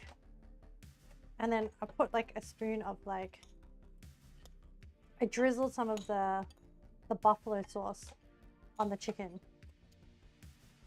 And then I'm just, I think I need a little bit more. Oh, the pressure cooker's done too. Everything's happening. It looks yummy. Yeah, it does. I'm really excited. Yeah. Let me try and do like a presentation shot. What kind of plate? Let me think. It can't be too big. It needs to fit the wings. I'll do the blue plate. I think it will highlight the orange color. Blue and orange go very well together. I'm gonna put, I'll plate up the chicken. Oh my God. It looks so good. And Jet, I'm taking a photo of it.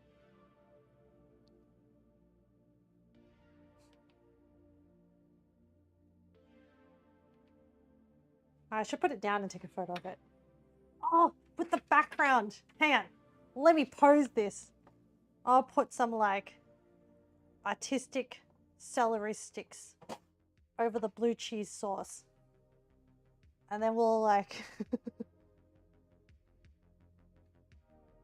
It looks kind of dodgy. Okay. But yeah, chat. Look. POV. You're in my house and you came over for a Super Bowl party. I'm like, what's the theme of this thing that we're doing again? You're here for a Super Bowl party. Let's try it. Oh my God, I'm really hungry, chat. Yum. Mmm.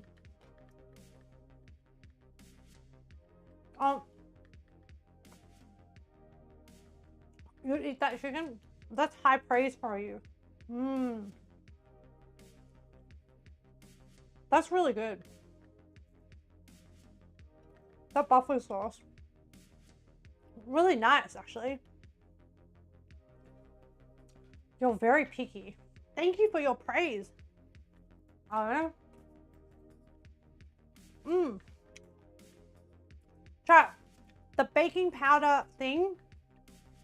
So I wouldn't say it's the same as like fried chicken, but I'd say it's pretty close. And there's definitely crunchy bits on it. And the method of like low temperature cooking, then raising the temperature, that technique, really good for chicken as well.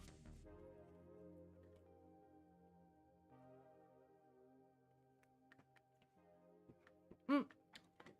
Now I want to try a piece with the blue cheese sauce. How? And step aside celery. I'm gonna try this.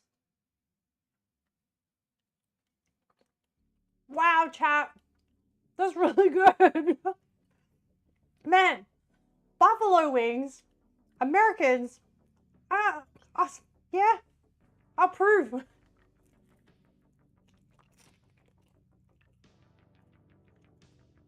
Mmm. Great. You think it looks good? You're in 180 people. Oh no. Yep. Okay. So the buffalo sauce is spicy, a little bit spicy, but not really that hot. It's like cayenne pepper flavors. There's like a bit of vinegar, but not too strong. And then dipped in the blue cheese. The blue cheese is like a little bit salty. It's actually not that funky. Probably because The blue cheese I use is not the most expensive, so it probably hasn't been aged that long. But then the creaminess of it really like changes the flavor of the chicken. So originally the chicken with just the Frank sauce was like zesty. Americans have good chicken and good pies. You do. Still. Okay. Actually, I want to eat that last piece of chicken as well, chat.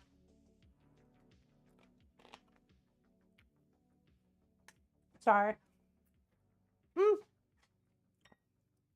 The fact that I'm eating all 3 pieces, actually, I would demolish a lot more of this. But then we have to work on the pulled pork. All right, last bit.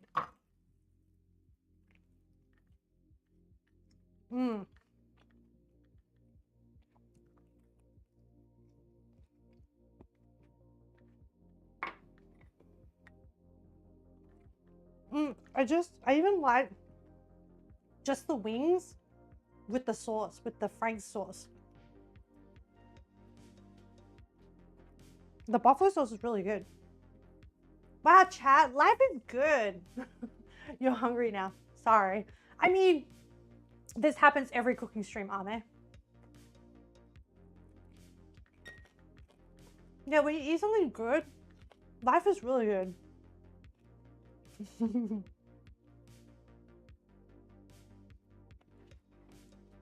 I'm very happy. Not usually here this long though. I have some more of the celery with this blue cheese sauce. Fan. I'm not usually here this long. Okay. I need to like get on with the I need to get on with the rest of the pulled pork stuff. How are we doing for time? Wow, so on track. Man, that's okay to hold. Right, I'll put that there. Move this out of the way.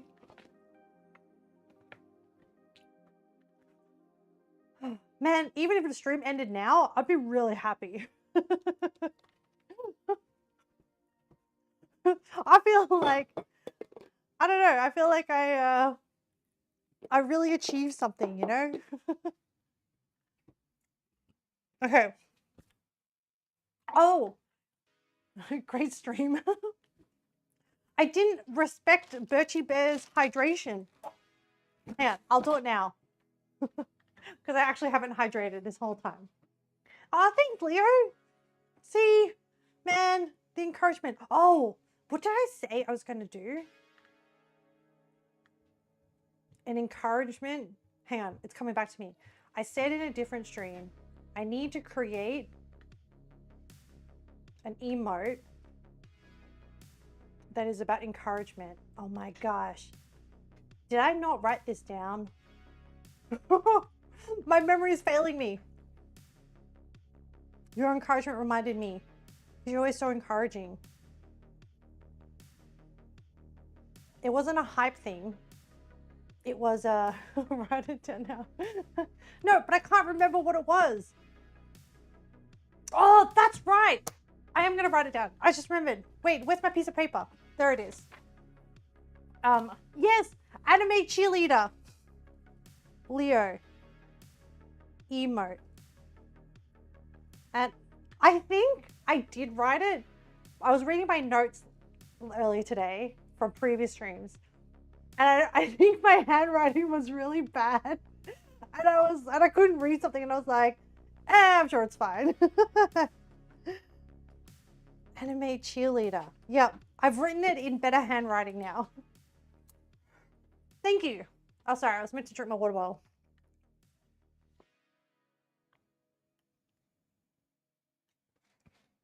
Okay. I'm rehydrated. Oh, the pressure cooker has finished pressure cookering. Now let me put away this sauce bowl.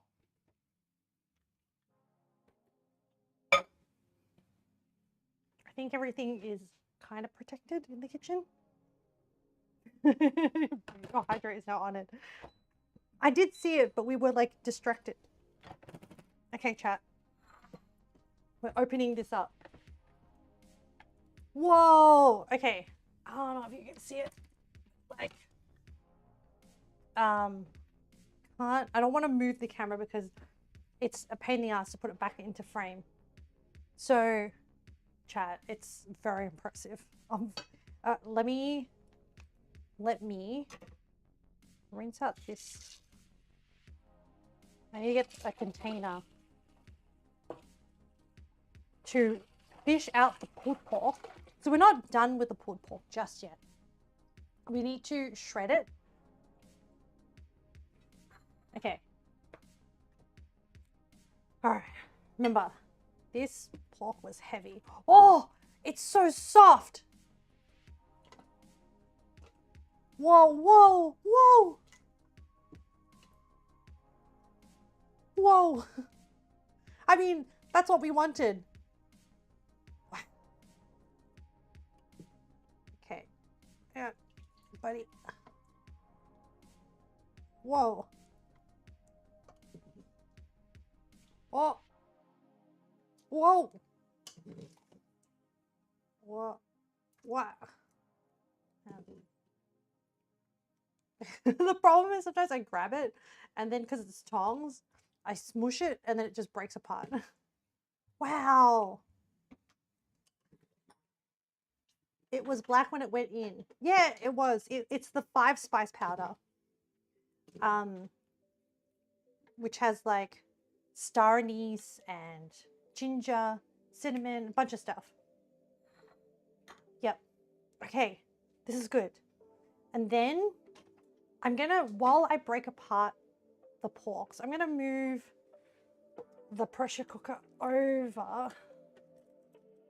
So while that's there, I need to like hide some of this cabling. Oh well. So while I shred this, I'm going to use this sauce. I'm going to reduce it down and make it thicker and like more umami.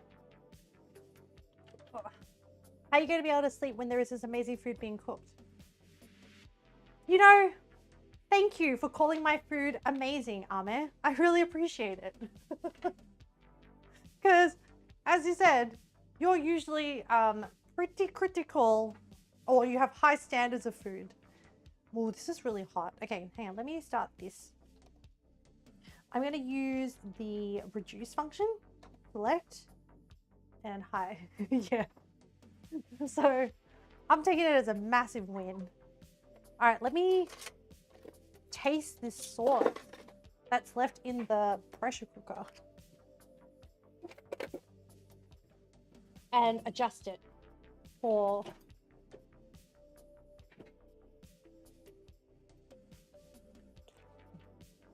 oh, that's actually already really good because you're in a good mood. Oh, man.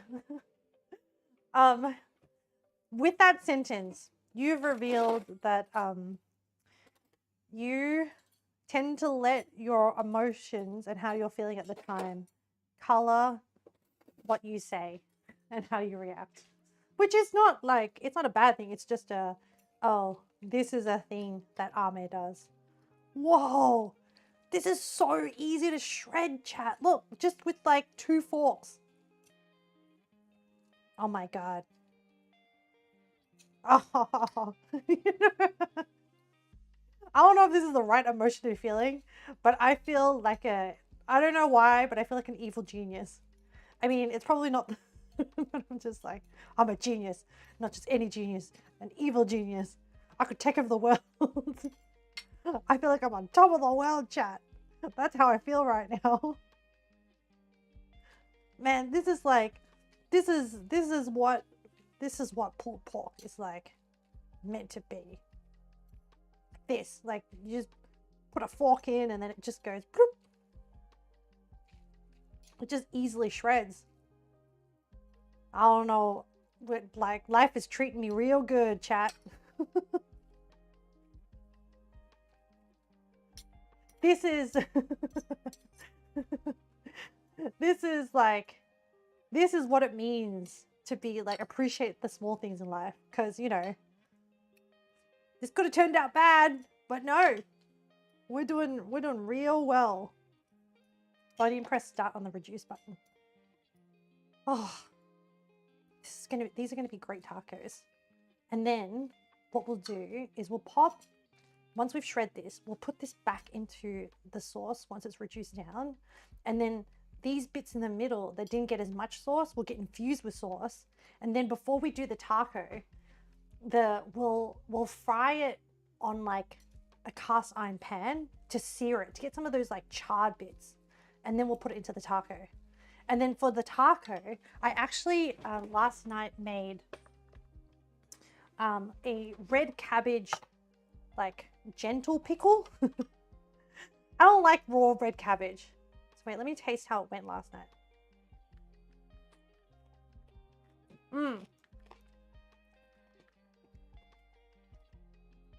Ooh, that's good. Yeah, what it looks like, chat. So it's mostly water with a bit of rice vinegar and a little bit of sugar. I don't like that raw cabbage taste, you know? So yeah, and then I just sliced up half of red cabbage really thinly. But like, that's, red cabbage is yummy. Yeah, so I'm gonna add that to the tacos. Oh, and as I'm remembering this, I was thinking I'll like chop up some tomato and add that into the taco as well. Now, I also got carried away last night and made, okay, too many red elements. I needed a green element, but I didn't plan that far ahead. But I also made this brown sugar, red onion. So red onion in brown sugar vinegar, and this is more vinegar, pickled onion, which yeah. And to make it interesting, I got whole black pepper and fennel seeds, and then I crushed it in my mortar and pestle. Not like ground it, just crushed it, and then I toasted it, and then I chucked it in there. Gosh, it tastes really good, chat. So we have like fennel, black pepper flavoring for this pickle, and then we have like a gentle vinegar flavoring, and then freshness, balance it out with raw tomato. And then those will be like the flavor combinations of the taco. And then the pulled pork meat, which actually, let me try a piece of this pulled pork without the sauce. The 5 spice has permeated, which is exactly what I wanted. And so like some bits will have more 5 spice. And then the sauce is already like, how you going, sauce? It's like, how do I describe it? So in here, in this sauce, there's like soy sauce, 5 spice. There was a bit of that oyster sauce that we put in as part of the paste that we put on the pork, as well as brown sugar, onion, the sweetness from the onion. Gosh, chat, like the sweetness from the onion and the brown sugar. This is already perfectly balanced. I would not adjust that anymore. Chat. I'm a culinary evil genius. Man, I wish I could like, I keep saying this every cooking stream. I wish I could like share this with you all, because it honestly, well, for those of you that are able to eat it, but it's like so tasty. I wish we could have a Super Bowl party, but that's okay. At least you can try and imagine what it tastes like. And look, the recipe's all there, and you saw all my adaptations, so you could potentially make it, maybe? Question mark? Maybe? Okay, have I shredded all the pork. I'm dropping bits all over.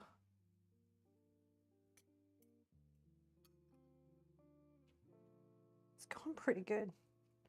And then I will put all of this back into the pressure cooker or into the pot. You wish I could share it too. Yeah. One day. Or I wish I could like take a sample of what it tastes like, turn it into a digital signal, and then send it to you, and then have a thing on the other end that decodes it and recreates the flavor at the very least. So I would code the pork flavor, the onion flavor, the red cabbage, and the sauce flavor, and then it would reconstruct it as to a thing on the other end. Come on, technology! Someone do this. Sounds dystopian. Well invented. Yeah, but like, is it any different from like the in the movie Back to the Future, where they make like those little pizza discs that they put into like the equivalent of a microwave to make pizza? Or no, it also is like the technology that's in Star Trek. That's like food fabricators, where they get like meals from it, where Picard's like, Earl Grey, hot, and then it just appears. Not all in like, you know, if I was to project manage it, that's how I would break it down. Like rough steps of like, overarching goal, send a flavor. Okay, I have shredded all the bits, and this is boiling away, and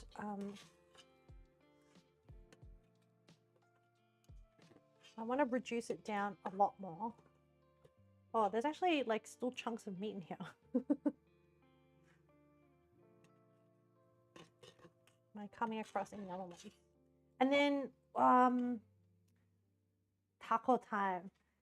What I'll do, I don't think that much fat on it, but what I'm going to do is I'm going to slightly, okay, what I want is the sauce to be a little bit thick so that it kind of clings to the meat.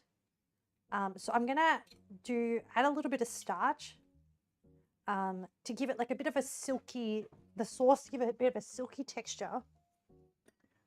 And so I don't want it like super thick. I just want it a little bit sort of clingy, if that makes sense. So I'm just gonna add some starch. And then, so with starch, you need to, I use tapioca starch, but you must always mix it first with cold water and make sure that there is absolutely no lumps. So uniform, because any lumps that hit the hot liquid will immediately become like a gel, and then you'll get like a lumpy thing. You want this to incorporate. So starch powder with a little liquid, so it's water, so there's no lumps on the bottom, and it's like kind of milky, and then you just kind of like dribble a little bit in so it has a chance to mix. And then also make sure you give it like a liquid stir.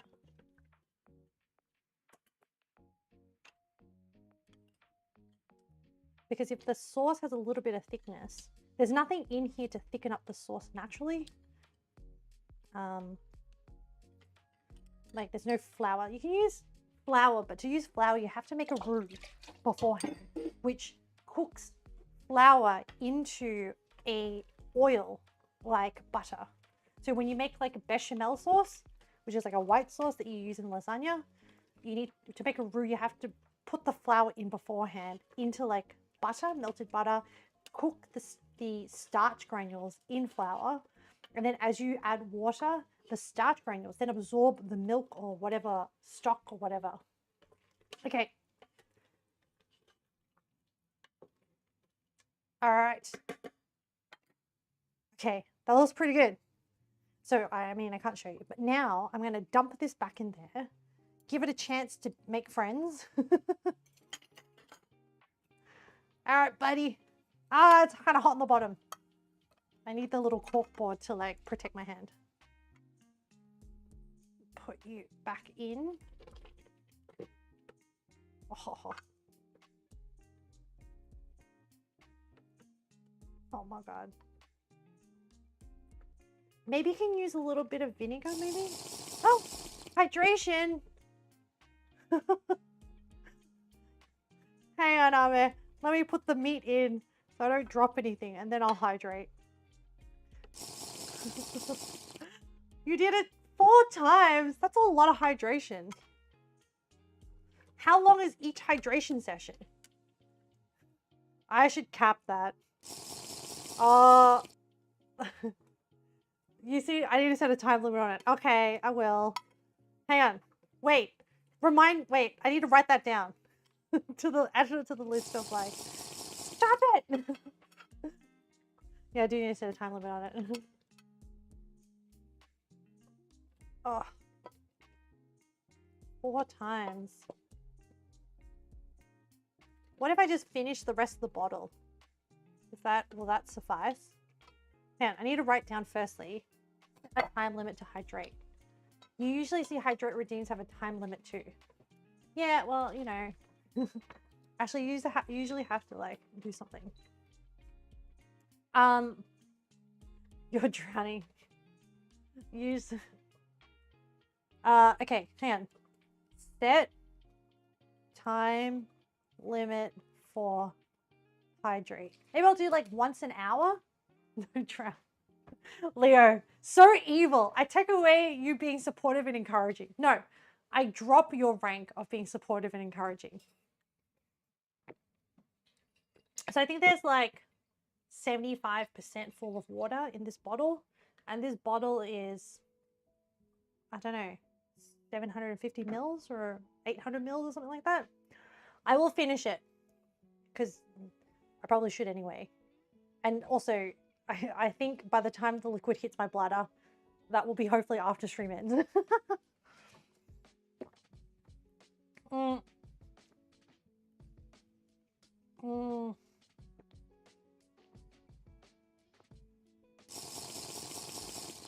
Stop it, Ame. I'm not honoring that one.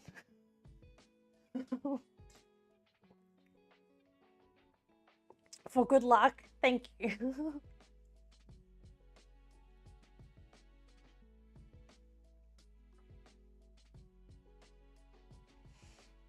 Oh my God, this is so much water in one go.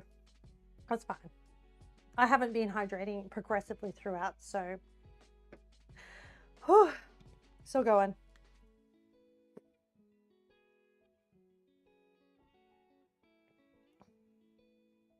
Hang on, I need to like, my throat did a weird thing.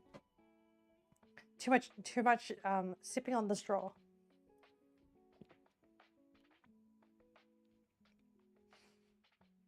I'm still not done yet. The last bit is kind of rough. Well, done. But now I have felt the consequences of not putting a time limit on the hydrate function. Oh, okay. How is this going? Whoa. Okay, this is pretty good.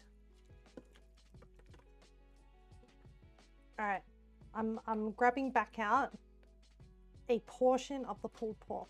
Look at that, Chad. Look at that. And then, do we even need to toast it? I don't think we need to toast it. I think, well, it's going to be a little bit wet. One of your friends has had her hydrate redeem set to 1 channel point with no time limit. That's kind of crazy. Maybe, so you can get sick from drinking too much water too quickly because it dilutes all the salts in your body and essentially it deprives the brain of enough electrolytes to keep functioning because you need electrolytes in a lot of bodily functions. So that's kind of dangerous. Yeah.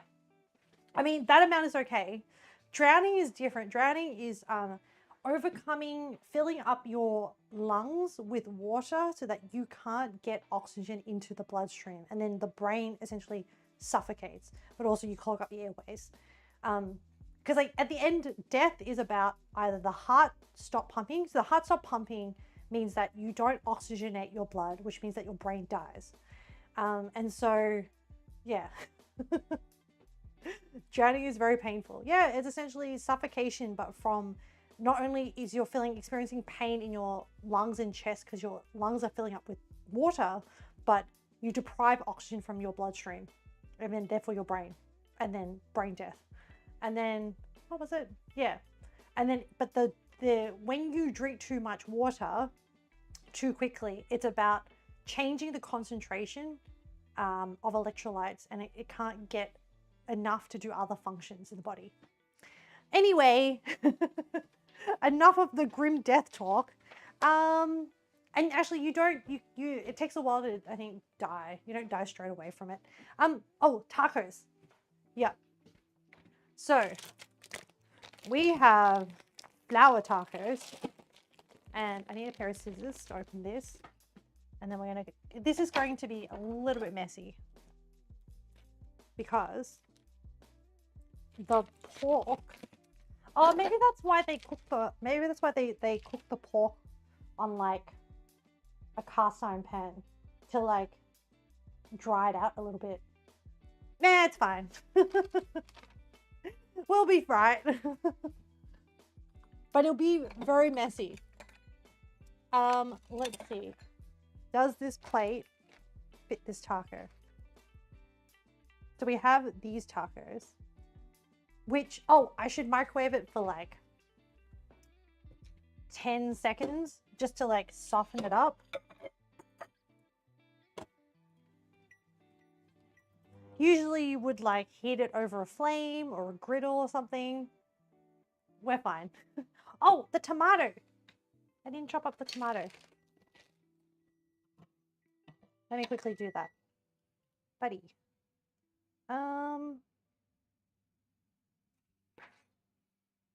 So, oh, this tomato is very wet. There's a lot of wet ingredients. This is going to be a very wet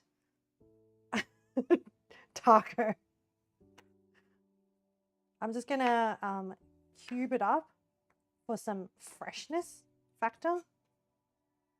And, ugh.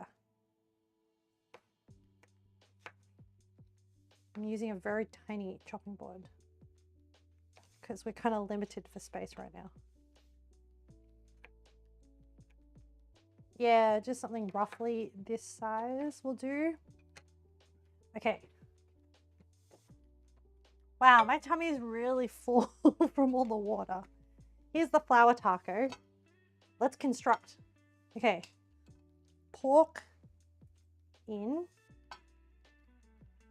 Okay, I'm gonna do it without any sauces and just protein, tomato. So, is that a Samsung watch? No, it's a Pixel watch. It's the second Pixel watch or something like that. I'm very much in the Google ecosystem. Okay, the red slaw, and I don't need a lot because this will probably do with some Kewpie mayonnaise. Oh, and some red onions. Once again, don't need a lot because it's quite a strong pickle. Wow, it's really like purple, red. Hang on, let me take a photo. Put it down.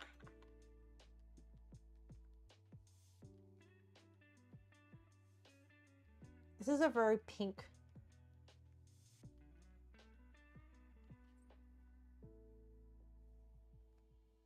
It's kind of attractive looking, chat.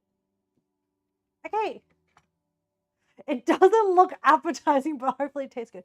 I mean, you don't really like tacos anyway, so that's okay. This is not within your domain of flavors.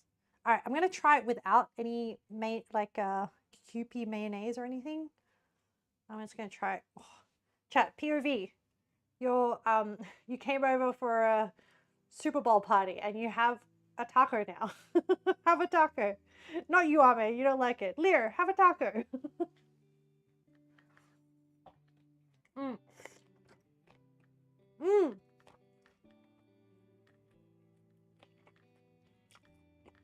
Mm. It's kind of good. It's a little bit messy, but really good. How do I describe it? The pork just picked up a lot of that 5-spice sauce. So it's like, it's kind of savory. The cabbage is more vinegary, just like very soft, easy to bite into. The pickled carrots, really good. There's like fennel, the flavor just jumps out. Very strong vinegar taste, but there's just a little bit of it, so it's good. You didn't even give me a chicken wing.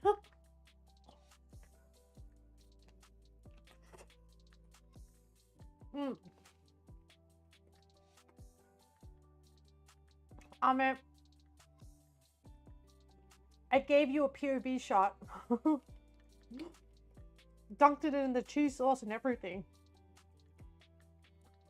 Oh, I am a fan of this. Okay, but it is very hard to eat.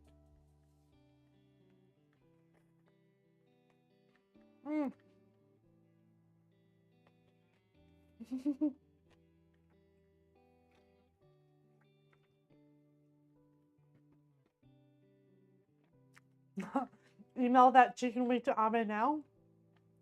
Absolutely. Once we invent food sending over long distances.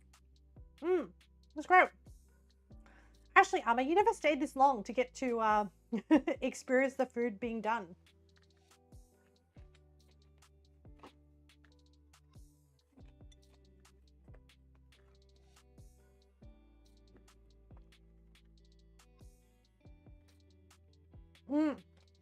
That could solve world hunger. Absolutely.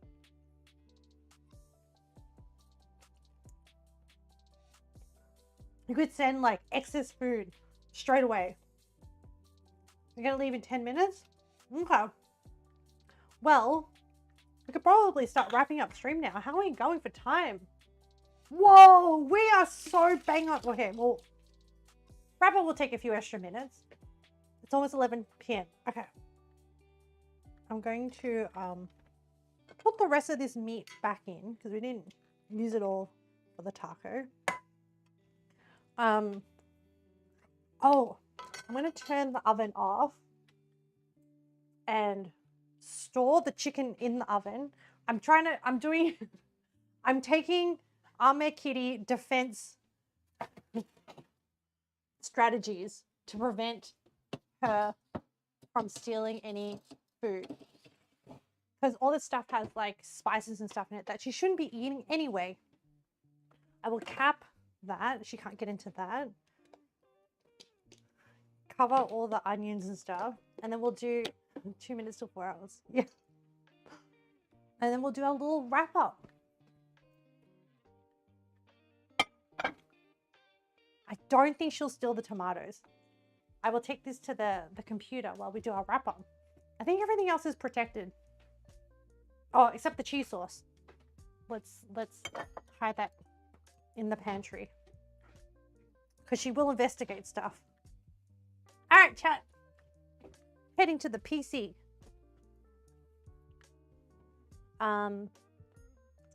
You all made it all the way through a stream. You did. Ah, crap. I didn't clear out the last retro. Now.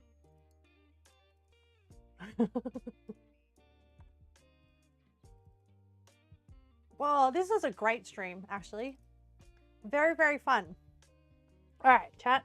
What makes us feel good?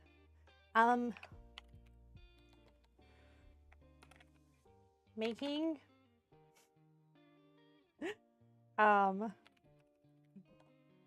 buffalo wings. Oh, actually, firstly, I'm kind of chuffed that I made mayonnaise from scratch.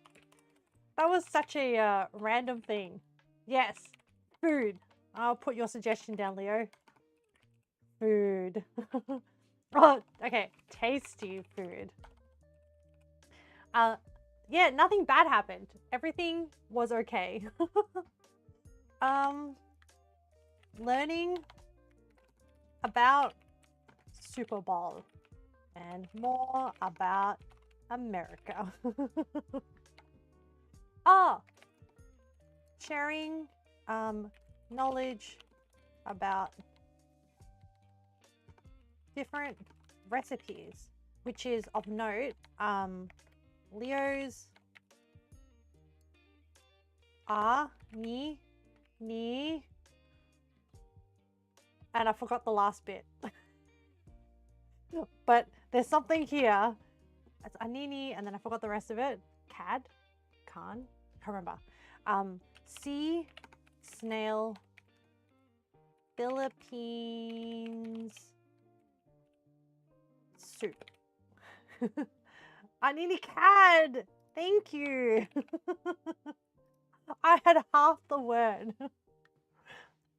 You dropped your phone. No, hopefully it's okay. Ame's grandma's such a long thing. Ame's grandma's haddock recipe. Haddock. Tinolang. Okay.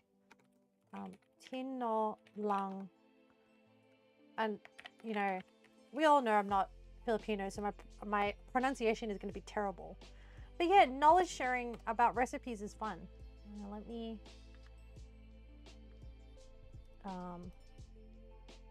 this doesn't fit. Different recipe knowledge sharing. There we go. Tinolang. There we go. Now I'm not yeah, that was really good. I'm excited to do some research about it afterwards. What pushes us forward?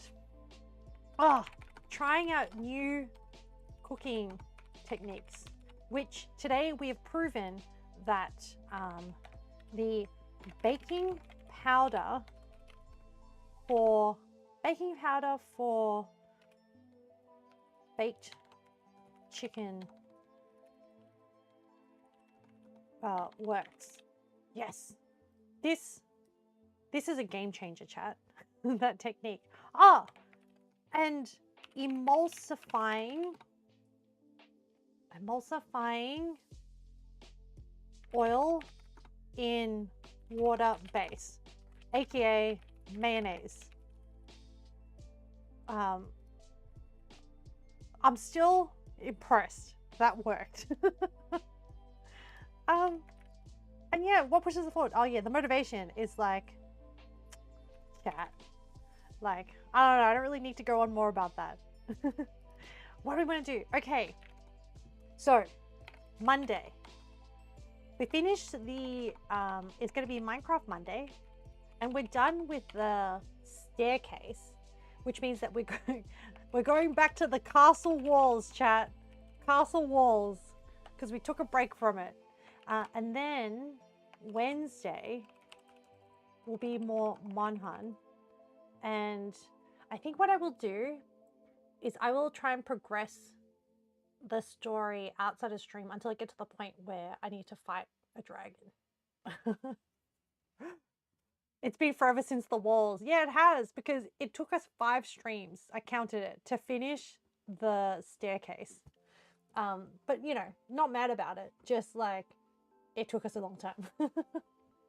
Wednesday is Monhan, and then next week Friday is another cooking stream, but I realized it's going to be Valentine's.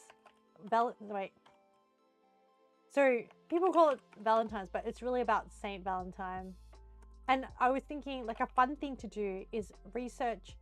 I haven't got recipes yet, but I was thinking aphrodisiac, how do I spell it? Aphrodisiac ingredients. Now the whole aphrodisiac thing, I was doing a little research. It's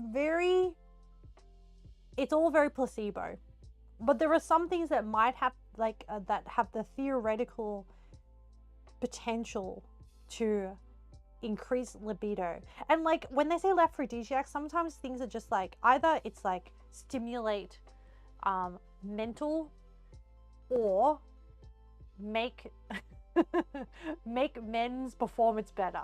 And I'm like, okay, that's supposedly the theory. I'm like, questionable. But all in all, it's apparently there's nothing proven and it's all placebo. So it might be just be a fun thing to do. But yeah, that will be next week. Um, yes. Hey, I'm just calling it the facts. It's just the facts. That's what it's meant to do. You haven't stayed up this late in years. No. Okay, we'll be wrapping up soon. What do we have to watch out for? Nothing much. We finished on time. Oh, that's right. I need to add to the what makes us feel good. Finishing stream on time-ish. I mean, it took us a little bit longer to like wrap up, do the Braff Retro and wrap up, but like, gosh damn it, we are getting better at this. We're improving. Yeah, that's pretty much it. Oh, shout outs. Well, I mean, the two people are still active in chat. Thank you, Leo and Ame.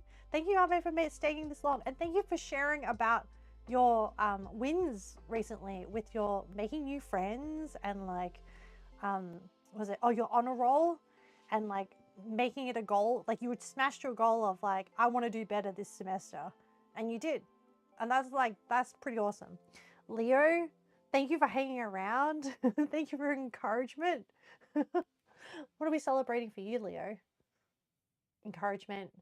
Having 2 coffees today. Well, oh no, mic's still working. I thought the mic cut out. Oh, who else did we have in chat?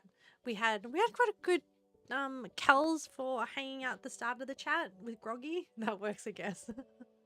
Well, you didn't give me a lot of information to go off with. Yeah.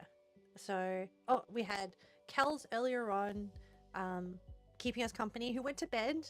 We missed you, Kels. But thanks for keeping us company. We had Groggy pop in and say hi. And also, we celebrate Groggy because they seem to be doing well with their life at the moment. So we love that for them. Birchie Bear for dropping in. I am assuming Birchie Bear. Oh yeah, Tidy, best lurker.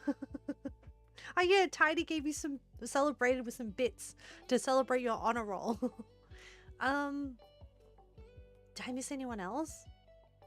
Oh, 3 Cheese Cat. Cat was in briefly. I hope they're okay.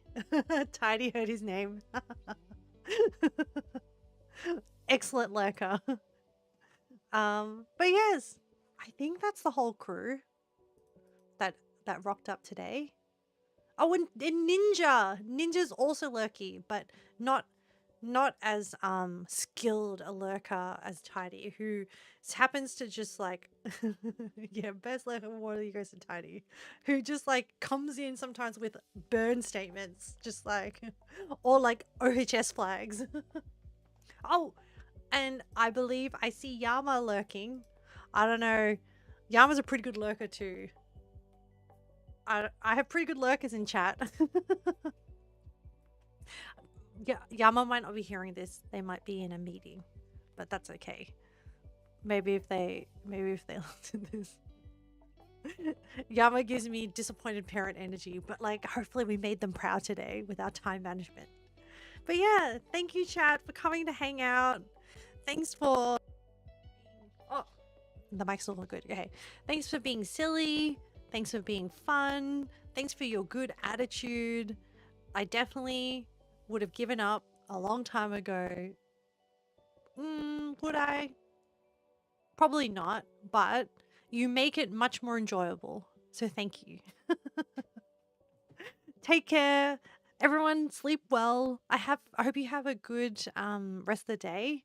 And the weekend is coming up. Some of you're just starting out.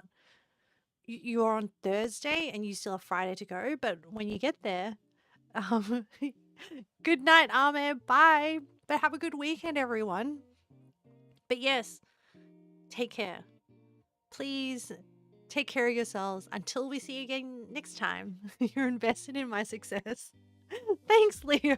That's such a kind thing to say. I will try my best. We're doing like the serious like gambate nod. Bye, Ahmed. Take care. All right. I'm logging off now.